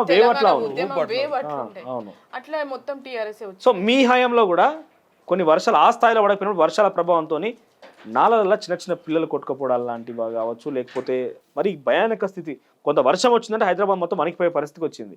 అంటే ఇటువంటి దానికి కౌన్సిల్లో కానీ లేకుంటే కేటీఆర్ ఆధ్వర్యంలో కానీ ఇంకేదైనా ప్రణాళికలు ఉండేనా? అంటే ఆ విషయాల గురించి ఎట్లా చూస్తారు? ఒక మానవతా దృక్పథంతో, ఒక మేయర్గా పక్కన పెట్టండి, ఒక మహిళగా, ఒక మానవతా దృక్పథం ఉన్న వ్యక్తిగా చిన్న చిన్న పిల్లలు నాలాల నుంచి కొట్టుకుపోతున్న సిచ్యువేషన్ని ఎట్లా చూస్తారు? మేము అది అంతకుముందు 19లోనే కదా ఫ్లడ్స్ వచ్చినాయి. 19లో వచ్చినప్పుడే కేటీఆర్ గారు చాలా ఆలోచించి ఏదో ఒకటి చేయాలి, ఇలా చిన్నపిల్లలు పబ్లిక్ చాలా ఇబ్బంది పడుతుంటారు అనే ఆలోచనతోనే ఈ ఎస్ఎన్డిపి తేవడం జరిగింది. దానికోసం కొన్ని 100 కోట్లు కూడా 600 కోట్లు 6 కోట్లు పెట్టడం జరిగింది, 6,000 కోట్లు పెట్టడం జరిగింది. దాన్ని ప్రాసెసే లాస్ట్ ఇయర్ వర్షాలు పడ్డా కూడా చాలా వరకు కవర్ అయిపోయింది. అంతకు ముందు ఇయర్ వర్షాలు పడ్డా కూడా ఎక్కడ ఎవ్వరికి కూడా ఒక ఇబ్బంది జరగలేదు. చిన్న చిన్న ఏమైపోతుంది అంటే చిన్న గల్లీలో ఉన్నప్పుడు వాళ్ళు వాటర్ పోవట్లేదు, చెత్త అంతా దాని మీదకి వచ్చి జామ్ అయిపోతే ఆ చెత్త క్లీన్ చేయాలి. కానీ కొంతమంది ఇంటి ముందు ఉన్న వాళ్ళు ఏం చేస్తారు, దాన్ని కొంచెం జరిపి ఇట్లా ఏదన్నా ఒక రాయో అదే అడ్డం పెట్టడం జరుగుతుంది. అవి చిన్న చిన్న మిస్టేక్సే కానీ దానికి అంటే కొంతమంది చిన్నపిల్లలు ప్రాణాలు పోయినాయి చాలా వరకు. అలాంటివి ఇంకా జరగొద్దని మేము ఒక ఎస్ఎన్డిపి పెట్టడం జరిగింది. దాంతోనైతే ఇప్పుడు మంచిగా ఉంది. ఆ ప్రాజెక్ట్ కూడా మొత్తం కంప్లీట్ అయింది. ఇంకొకటి మేము రావడానికి కాంగ్రెస్లోకి రావడానికి కూడా కారణం ఏంటంటే ఉన్న పెండింగ్ పనులు చాలా ఉన్నాయి. ఇప్పుడు మేము అందులో ఉన్నాం, మేము చెప్పిన పని చేసే పరిస్థితి ఉండదు, గవర్నమెంట్ లేదు కాబట్టి. ఇప్పుడు కనీసం ఇన్ని రోజులు నేను జిహెచ్ఎంసీ ఇండిపెండెంట్ కదా, అది గవర్నమెంట్ కాకుండా ఫండ్స్ కార్పొరేషన్ ఇండిపెండెంట్ కదా, దానికి గవర్నమెంట్ ఫండ్స్ ఇవ్వాల్సిన అవసరం ఏమి వస్తుంది? గవర్నమెంట్ ఫండ్స్ వస్తాయి కదా, అదే అంటున్నా. ఇప్పుడు దానికి ఇండిపెండెంట్ గా మీకు నిర్ణయం తీసుకునే అవకాశం ఉంటుంది కదా, డెవలప్మెంట్ డెవలప్మెంట్ కోసం అంటే గవర్నమెంట్ నుంచి కూడా వస్తాయి కదా. అంటే మీకు సెపరేట్ ఫండ్ లేదు కాబట్టి వాళ్ళ అంగీకారం ఉండాల్సింది అంటారు. అంటే అది అప్పుడు బీఆర్ఎస్ ఉన్నప్పుడు అట్లా అయిపోయింది, అంత మిక్సింగ్ అయిపోయింది. రైట్. ఇంకొక విషయం మేడం, ఇక్కడ మనకు నవ్వు రావచ్చు కొంతమంది కూడా, కాకపోతే ఇది డెఫినెట్ గా సెన్సిటివ్ అంశం. చాలా మందిని కుక్క దాటితో చనిపోయిన అనేక అంశాలు ఉన్నాయి. మీ మేయర్ గారు కుక్కలు ఆకలితో ఉన్నాయనో లేకపోతే ఫ్యామిలీ ప్లానింగ్ అని చెప్పి రకరకాల చిన్న చిన్న మాటలతోనే దాన్ని కప్పించే ప్రయత్నం చేశారు. సో చాలా సెన్సిటివ్ అంశాలు, నవ్వు రావచ్చు కానీ చాలా సెన్సిటివ్ అంశాలు. మీరు ఎట్లా చూస్తారు దాన్ని? అంటే తనకి కొంచెం తెలుగు సరిగా రాదు, బై మిస్టేక్ లో ఏదో అంటే వీళ్ళు ఏదో రాసి ఉంటారు, కానీ ఎవరమైనా అట్లా అనము. ఒక చిన్న పిల్లలు అవి ఆకలిస్తే ఎడిగిపోతే డైరెక్ట్ బహిరంగ మీడియాతోనే మాట్లాడారు ఆవిడ. ఆకలి అనే బదులు ఆమెకి అదే తెలుగు కొంచెం రాదు, దానికోసం ప్రాబ్లం అయింది. అదేమో తర్వాత కూడా మేము వెళ్ళడము, వాళ్ళ ఇంటికి వెళ్ళడం, కలవడము, వాళ్ళకి చెక్ ఇవ్వడము, గవర్నమెంట్ తరఫున అమౌంట్ ఇప్పించినాము, అన్నీ చేసినాం. అట్లాంటి చిన్న చిన్నవి జరిగినాయి. కానీ ఇప్పుడు ఏంటంటే మేము వాటికి ఒకటే ఉంది, అది ఒక కుక్కలది ఒకటి చాలా బెడద ఉంది. ఎందుకంటే దాని కోర్టులో ఒక ఆర్డర్ ఉంది వాటిని చంపొద్దు అని చెప్పి. అయితే వాటికి కొన్ని ఏజెన్సీలు కూడా ఉన్నాయి కుక్కల మీద. మేము చాలా సార్లు మీటింగ్ పెట్టినాం, ఆ ఏజెన్సీలతో కూడా మాట్లాడినాం. వాళ్ళు ఏం చెప్తారు, ఇప్పుడు మనమే చేస్తున్నాం కదా, ఇప్పుడు వాకింగ్ పోయేటోళ్ళు ఏంటి 2 బిస్కెట్స్ పెట్టి అక్కడ పెడతారు రోజు. మరి రోజు పెట్టే దగ్గర దానికి పెట్టకపోతే అది ఎదురు చూస్తుంటుంది కదా రోజు తినాలనుకున్నప్పుడు. అలా మనమే పెంచుతున్నాం వాటిని. కాకపోతే వాటికంటూ ఒక ప్రొసీజర్ ఏమీ లేదు. ఇప్పుడైతే మేము చేసేది ఏంటంటే వాటికి తీసుకెళ్ళి వ్యాక్సినేషన్ చేసి వదిలేస్తున్నాం, మళ్ళీ ఎక్కడి నుంచి అయితే తీసుకొచ్చి అక్కడ వదిలేస్తున్నాం. కాకపోతే దాని మీద బాగానే చర్చ తీసుకోవాలి, ఫ్యామిలీ ప్లానింగ్ చేసి మళ్ళీ ఏ ప్లేస్ నుంచి అయితే తీసుకెళ్ళాం అక్కడే వదిలేస్తున్నాం. కొన్ని చోట్ల కొంచెం ప్లేస్లో కొన్నిటిని వదిలేయడం జరుగుతుంది. ఇంకా దాని గురించి అయితే ఈసారి కౌన్సిల్లో ఒక పెద్ద చర్చ జరిగి ఏదో ఒక డిసైడ్ చేయాలని మేము ఆలోచించుకుని, కోర్టు ద్వారా దానికి ఎలాంటి ఆప్షన్ లేదు కాబట్టి మేము కూడా దాన్ని ఏం చేయలేకపోతున్నాం. కాబట్టి ఎక్కువగా పెరగకుండా మాత్రం మేము వ్యాక్సినేషన్ చేసి. సుమన్ గారు, కాంగ్రెస్ పార్టీ అధికారంలోకి వచ్చినాక సుమారుగా 39 మున్సిపాలిటీలో మొత్తం ఉల్టా ఫాల్ట్ అయిపోయింది. బీఆర్ఎస్ పార్టీ చైర్ కాస్త కాంగ్రెస్ పార్టీ చైర్పర్సన్గా మారిపోయినాయి. ఇప్పుడు మీరు అఫీషియల్ డిప్యూటీ మేయర్ అయినప్పటికీ బలం మాత్రం బీఆర్ఎస్ దగ్గరే ఉన్నది మీకు మేయర్గా. సో నెక్స్ట్ ఫ్యూచర్ ఏంటిది, అంటే మీరు ఏం ఎక్స్పెక్ట్ చేస్తున్నారు? ఎందుకంటే ఆ విశ్వాస తీర్మానం అని కామన్గా జరుగుతున్న ఘటనలే, మీరు అన్నిటికి రెడీగా ఉన్నారా దేనికైనా కూడా? అంటే కాంగ్రెస్ పార్టీ ఎట్లా కూడా మమ్మల్ని తీసుకొచ్చింది, మేయర్ని పట్టుకొస్తారు, కార్పొరేటర్లు పట్టుకొస్తారు, మాకేం కాదు ఒక ధీమాతో ఉన్నారా? ఇప్పుడు అందరు మార్పు కోరుకుంటారు. ఇప్పుడు వాళ్ళది కుటుంబంలో పాలైంది, మాదేం చేయలేకపోతున్నాం, మాకు ఇంకా డెవలప్మెంట్ లేదు అని మార్పు కోరుకుంటారు. కాబట్టి వాళ్ళ కాంగ్రెస్ పార్టీ చేస్తుందని నమ్మకం మీదనే, రేవంత్ రెడ్డి గారి నమ్మకం మీదనే అందరూ జనాలు చేరుతున్నారు. నేను ఏమంటున్నా, ఇక్కడ మీరు డిప్యూటీ మేయర్ కొనసాగుతూనే ఈరోజు కాంగ్రెస్ పార్టీ డిప్యూటీ మేయర్, కానీ మీ బలం చూస్తే 10 మందే కదా సభ్యులు అక్కడ కాంగ్రెస్ పార్టీకి. కాంగ్రెస్ పార్టీకి రెండే అంటే 14 అయిపోయినాయి. అప్పటికే టీఆర్ఎస్ పార్టీకి 10 మంది తక్కువ ఉన్నారు. అప్పటికే ఎంఎం సపోర్ట్ తీసుకొని వచ్చిండ్రు. సో సో మరి ఇవాళ బీజేపీ కాంగ్రెస్కి వెళ్ళి కూడా చాలా మంది బీజేపీలోకి వెళ్ళి కూడా దీంట్లోకి వస్తుండ్రు, బీఆర్ఎస్లో అంటే మీరు ధీమాగా ఉన్నారు, ఎట్లా చేసి కాంగ్రెస్ పార్టీ మమ్మల్ని లైఫ్ లైన్ లో ఉంచుతుంది, మా పార్టీ నాయకులు మొత్తం ఈ పార్టీలోకి తీసుకుంటుంది. లైఫ్ లో నుంచి కాదు, ఇంకా మాకు సంవత్సరం ఉంది అవిశ్వాసం పెట్టాలని కూడా 4 years తర్వాత పెట్టాలి. అవును. ఇప్పుడు లేదు, ఇంకో 1 year ముందే వచ్చింది కదా. మేము పదవి గురించి ఏం రాలేదు. కాబట్టి మాకు ఇప్పుడు మేడం చెప్పినట్టు హైదరాబాద్ వీళ్ళు చేసిన కొన్ని పనులు ఉన్నాయి, ఆ పనులు డెవలప్ చేయాలి. ఇప్పుడు మా ఏరియాలో కొన్ని ఉన్నాయి, ఇంక ఏరియాలో కొన్ని ఉన్నాయి, ఆ పని మధ్యలో ఆగిపోతున్నాయి. దాన్ని డెవలప్ చేయాలంటే మన ముఖ్యమంత్రి గారు, మన మంత్రి గారికి అండదండలు ఉంటేనే మన పనులు చేయగలుగుతాం, లేకపోతే ఏం చేయగలేదు కదా. హైదరాబాద్ డెవలప్మెంట్ కాదు, ఎవరు వచ్చినా మనకు హైదరాబాద్ డెవలప్మెంట్ కావాలి. మన ఏరియాను డెవలప్మెంట్ చేసుకుంటే నెక్స్ట్ టైం మళ్ళీ మనకు ఎవరైనా మనం గెలిపిస్తారు. నువ్వు పార్టీ లేదు కాబట్టి మేము చేయలేకపోతే కుదరదు కదా. నువ్వు పని చేయాలి, వాళ్ళకి ఇచ్చిన మనం హామీలను వాళ్ళు చేయాలి. ఇలా నాలాలు చేస్తున్నాము, ఇల్లు కట్టిస్తున్నాము, బోరింగ్లు వేస్తున్నాము, అవి కంప్లీట్ చేయాలి కదా. అవి చేయాలంటే మన ప్రభుత్వం మారాల్సిందే, లేకపోతే మన పనులు చేయరు వాళ్ళు. సో ఏ ప్రభుత్వం అంటే ఆ ప్రభుత్వాలు వారంటారు, తప్పదు మరి. లోకల్ బాడీకి అది అవసరం ఉంటుంది. సో మీకు మేడం కంటే కొంత ఈ కౌన్సిల్ పరంగా కావచ్చు, రాజకీయాల్లో చాలా ఆర్దేరిని మీరు 20 సంవత్సరాల నుంచి కేసీఆర్తో వేరు, ఉద్యమకారులతో వేరు కాబట్టి కాంగ్రెస్ పార్టీ ఇటీవల కాలంలో బొంతు రామ్మోహన్ మీ సహచర బీఆర్ఎస్ పార్టీ నాయకుడు కాంగ్రెస్ పార్టీలోకి వచ్చినాక ఆయనకి ప్రచారం కూడా జరిగింది సికింద్రాబాద్ టికెట్ అని చెప్పి. చివరి నిమిషంలో ఆ స్థానం నుంచి మరొక బీఆర్ఎస్ పార్టీ నుంచి కాంగ్రెస్కి వచ్చినటువంటి ఒక ఎమ్మెల్యేకి అవకాశం కల్పించింది. ఏమై ఉంటుంది? ఎందుకంటే బీఆర్ఎస్ పార్టీలో అంటే కొంత మీరంటే స్వేచ్ఛ లేకపోయినా ఏమైనా కూడా కొంత గాడ్ ఫాదర్ అన్న పేరు అవసరం లేదు. ఇక్కడ చాలా వరకు గాడ్ ఫాదర్లు కావాలి, ఏఐసీసీలో లాబింగ్ ఉండాలి, కాంగ్రెస్ పార్టీ పీసీసీలో ఒక పరిచయం ఉండాలి, ముఖ్యమంత్రి టీమా, ఉత్తమ్ కుమార్ రెడ్డి టీమా, కోమటిరెడ్డి వెంకటరెడ్డి టీమా, అక్కడ ఒకటే టీము కేసీఆర్ టీము, లేకుంటే ఇంకో టీం. ఇక్కడ చూస్తే 10 టీములు ఉంటాయి. ఈ టీంలో శోభన్ రెడ్డి ఏ టీం? ఎందుకు ఇక్కడ బొంతు రామ్మోహన్ మార్పు చేయాల్సి వచ్చింది? ఇప్పుడు బొంతురామ్ గారిని రాగానే అడిగారు, ఎంపీ టికెట్ ఇస్తామని అడిగాను. నన్ను కూడా అడిగిండ్రు, మీరు ఎంపీ టికెట్కి వచ్చిందా అని. లేదు నాకు టికెట్ గురించి కానీ చెప్పి ఇంతకుముందు చెప్పినాను. నేను కూడా సపోర్ట్ చేసిన, బొంతురామన్కి ఇవ్వండి, బాగానే ఉంటుంది, గెలుస్తాడు ఆయన, ఆర్థికంగా కూడా పెట్టుకుంటాడు అని అడిగిన. అంటే మేము సపోర్ట్ చేసి నాకు ఆల్రెడీ రెడీ అయిపోయింది. మరి కొన్ని రిపోర్ట్స్ ఆయనకు అనుకూలంగా రాలేదు, ఎవరికి బొంతురామోనికి అనుకూలంగా రాలేదు. ఇంటెలిజెన్స్ రిపోర్టు, మరి ఇంకేరే రిపోర్టు, ఈయనకు వ్యతిరేకత ఉంది, ఈయన వద్దు అని చెప్పి రిపోర్ట్లు పోయినాయట. అప్పుడు కొత్త క్యాండిడేట్ తీసుకోవడం జరిగింది. మళ్ళీ బీఆర్ఎస్ పార్టీ నుంచి అదే తీసుకొచ్చుకున్నారు. ఇక ఆయన కూడా చాలా మంది టచ్లు ఉన్నారు, ఒకరు కాదు. బీఆర్ఎస్ పార్టీ ఎమ్మెల్యేలు చెప్తున్నా కదా, నాతో ఎంతో మంది కార్పొరేటర్లు ఉన్నారు, ఎమ్మెల్యేలు ఉన్నారు, చాలా మంది టచ్లు ఉన్నారు. కాబట్టి కొంత కమిట్మెంట్ ఉన్నది. కమిట్మెంట్ వస్తే మాకేమిస్తారు అని కొంత వస్తారు, కానీ ప్రతి ఒక్కరు కూడా ఎవరు కూడా అంటే ఇది మంచిదని అంటారా? ఇప్పుడు ప్రజాస్వామ్యంలో ఒక విషయం, ఇక్కడ బీఆర్ఎస్ అంతా ముళ్ళ మీద కంచెలాగా ఉన్నారు అంతే. బీఆర్ఎస్ పార్టీ మీద ప్రజాస్వామ్యంలో ప్రజలు ఓట్లేసి ఇక్కడ బీఆర్ఎస్ పార్టీని, కాంగ్రెస్ ని కాదు, శోభన్ రెడ్డిని గెలిపించారు. శోభన్ రెడ్డి లేకపోతే ఇంకో ఎమ్మెల్యేనో ఇంకెవరో బీఆర్ఎస్ పార్టీ నుంచి కాంగ్రెస్ పార్టీలకు టచ్లో ఉన్నారు, రెడీ కూడా సిద్ధంగా ఉన్నారంటే ఆ ప్రభుత్వంలో మీరే ఉండి ఈ ప్రభుత్వంలో మీరే ఉంటే ఇది ప్రజాస్వామ్యం మంచిది అంటారా? నేను చెప్తున్నా కదా, ఇప్పుడు బీఆర్ఎస్ పార్టీని 24 ఏళ్ళు పనిచేసిన. 24 ఏళ్ళలో నాకు ఏ అవకాశం రాలేదు. ఇప్పుడు మళ్ళీ కూడా ఇంకా 5 ఏళ్ళు ఉద్యమం చేయాలి, మళ్ళీ కూడా బీఆర్ఎస్ వస్తాను నమ్మకం లేదు. ఇంకా 10 ఏళ్ళు కాంగ్రెస్ ఉండొచ్చు. మరి మేము చేయాల్సిన పనులు ఉంటాయి కదా, మమ్మల్ని నమ్ముకున్న కార్యకర్తలు ఉంటారు కదా, మేమేం చేయాలి? వాళ్ళకేమో ఏం చేయబోతున్నారు మరి శోభన్ రెడ్డి? ఏదో చేయగలుగుతాం డెఫినెట్గా. వాళ్ళకి ఏంది ఇప్పుడు ఒక లక్ష్యం, ఒక ఆశయం ఉంటుంది కదా. శోభన్ రెడ్డి లక్ష్యం ఏంటిది, ఒక ఆశయం ఏంటిది? ఆశయం ఇదే, ఇప్పుడు మాకు ఒక గౌరవం దక్కాలి, మాకు కూడా ఏదైనా రావాలి, ఉద్యమంలో చేసినాం కాబట్టి అవకాశం రావాలి, ఏదైనా ఇస్తుంది. గౌరవం అంటే ఎటువంటి గౌరవం కావాలి మీకు? ఇప్పుడు గౌరవం ఎట్లుంటుందండి? ఇప్పుడు మీరున్నారు, మీరు ఈ స్టూడియోలో పనిచేస్తున్నారు, మీకు గౌరవం లేకుండా మీరు ఉంటారా? మీకు ఏమి లేకుండా ఉంటారా? మేము తెలంగాణ గౌరవం అంటే నాకు హోదా, తొలి వెలుగు అనడానికి, లేకపోతే ఇంకా హోదా ఉన్నది మీకు, అటువంటి హోదా అంటే చెప్పేదాకా వచ్చిందాక ఇంకా దాచుకుంటే మీకు ఏం ఎక్స్పెక్ట్ చేస్తారు? అదే చెప్పినా కదా, నా స్థాయి తగ్గట్టు నాకు అవకాశం ఏదైనా ఇవ్వండి, అవకాశం కోసం చేస్తాను. ఓకే. సో ఫైనల్ మీరు ఏం చెప్పాలనుకుంటున్నారు మీ సహచర బీఆర్ఎస్ నాయకులకు? కానీ బీఆర్ఎస్ వీడిపోయి వచ్చారు కాబట్టి ఇదే వీడియో కనుక ఒకవేళ కేసీఆర్ కనుక చూస్తే ఏం చెప్పాలనుకుంటారు ఆయనకి? ఇప్పటికైనా ఉద్యమకారులను, పాత వాళ్ళను, కొత్త వాళ్ళను గుర్తించండి, అందరికి అవకాశం ఇవ్వండి, అందరితో మాట్లాడండి, అందరికి కలవండి, మరి మళ్ళీ చేసుకోండి అని చెప్తున్నాను. మీరేం చెప్తారు మేడం? ఎందుకంటే మీ సహచర, ఎందుకంటే 75% మొత్తం కూడా మహిళలే, దానిలో చాలా వరకు క్రియాశీలకంగా పనిచేసిన వాళ్ళు కొంతమంది చూస్తూనే ఉన్నాం కౌన్సిల్ అక్కడ మీటింగ్లో. సో వాళ్ళకి ఏం చెప్తారు బీఆర్ఎస్ పార్టీ నుంచి వీడియో వచ్చిన వ్యక్తిగా? నేను బీఆర్ఎస్ పార్టీని వీడడానికి కొన్ని కారణాలు ఉన్నాయి. అది మేమిద్దరం వైఫ్ అండ్ హస్బెండ్ ఇద్దరము ఉద్యమంలో ఉన్నాం కాబట్టి కొన్ని కారణాల వల్ల విడాల్సి వచ్చింది. ఏదో మాకు పదవులు ఇవ్వలేదనో అట్లా అని కాదు, కొన్ని కారణాల వల్ల రావాల్సి వచ్చింది. పదవి ఇచ్చినప్పటికీ మేము పెద్ద సంతృప్తిగా ఏం లేము. మాకు ఒకటి వస్తుంది అనుకుంటే ఒకటి వచ్చింది.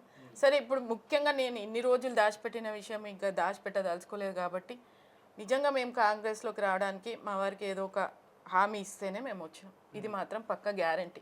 కేటీఆర్ గారు శోభన్ రెడ్డి గారు చెప్పడానికి ఇబ్బంది పడుతున్నారు, ఎటువంటి హామీ ఉంటుంది? ఆయన అంటే ఉద్యమకారుడు కదా, అందుకని ఇబ్బంది పడుతున్నట్టున్నారు. కేసీఆర్ అంటే బాగా ప్రేమ, కేటీఆర్ అంటే బాగా ప్రేమ ఉండేది. ఆ ప్రేమని నన్ను వాళ్ళు అర్థం చేసుకోలేదని ఆయన చెప్పలేకపోతున్నట్టు. ఇప్పుడు మీరు ఒకటి చూడండి, మేము బీఆర్ఎస్ గవర్నమెంట్ వచ్చినప్పుడు కేసీఆర్ కాంగ్రెస్ పార్టీ వాళ్ళందరినీ లాక్కోలేదు, ఆ కేసీఆర్ గారు లాక్కున్నారు కదా. ఇప్పుడు రేవంత్ రెడ్డి గారు చేస్తే తప్పేం లేదు కదా. ఎవరు ఆలోచనలు వాళ్ళకుంటే, ఎవరు ప్రభుత్వం నిలబెట్టుకోవాలని ఆలోచన ఆయనకు కూడా ఉండొచ్చు. 10 ఏళ్ళు నేనే పాలించాలని, దాంట్లో తప్పు లేదు కదా. ఒక సీఎం అన్నప్పుడు అన్ని విధాలుగా ఆలోచించుకుంటారు కదా. సో మీ హామీ ఏంటి? నా హామీ ఏం లేదు. నేను కేసీఆర్ గారిని ఏమన్నాను, కేటీఆర్ గారిని కూడా ఏమన్నాను. మాకు ఎక్కడా కూడా ఒకే పదవులు ఇవ్వలేదు, ప్లస్ ఇచ్చిన పదవిలో సంతృప్తి లేదు. అందుకని మేము ఈరోజు ఒక కాంగ్రెస్ పార్టీలో అడుగు పెట్టినాం. అది కూడా మా వారికి ఒక హామీ మీదనే మేము అడుగు పెట్టడం జరిగింది.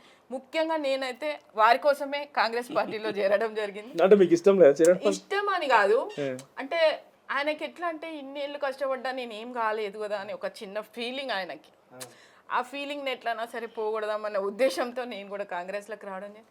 నాకు ఇంకా 2 ఏళ్ళు పదవి కాలం ఉంది కాబట్టి నేను కూడా ప్రజల్లో కొంచెం సేవ చేసింది అన్నైతాన్ని మా తోటి కార్పొరేటర్స్కి, అంటే పార్టీ ఏదైనా కౌన్సిల్లో కార్పొరేటర్స్కి కొంచెం ఫండ్ ఇప్పిద్దామని, వాళ్ళకి ఇయర్లీ కొంచెం ఫండ్ వచ్చే విధంగా ముఖ్యమంత్రి గారితో మాట్లాడదామని, మా మున్సిపల్ మంత్రి ఎట్లయినా సీఎం రేవంత్ రెడ్డి గారే, వారితో మాట్లాడి నా సాయశక్తుల నేను ఎలాంటి పనులు చేయలేకపోయినా కనీసం ఇదన్నా వాళ్ళకి స్పాన్సర్ చేపిద్దామనే ఉద్దేశంతో ఈరోజు కాంగ్రెస్ పార్టీలోకి రావడం జరిగింది.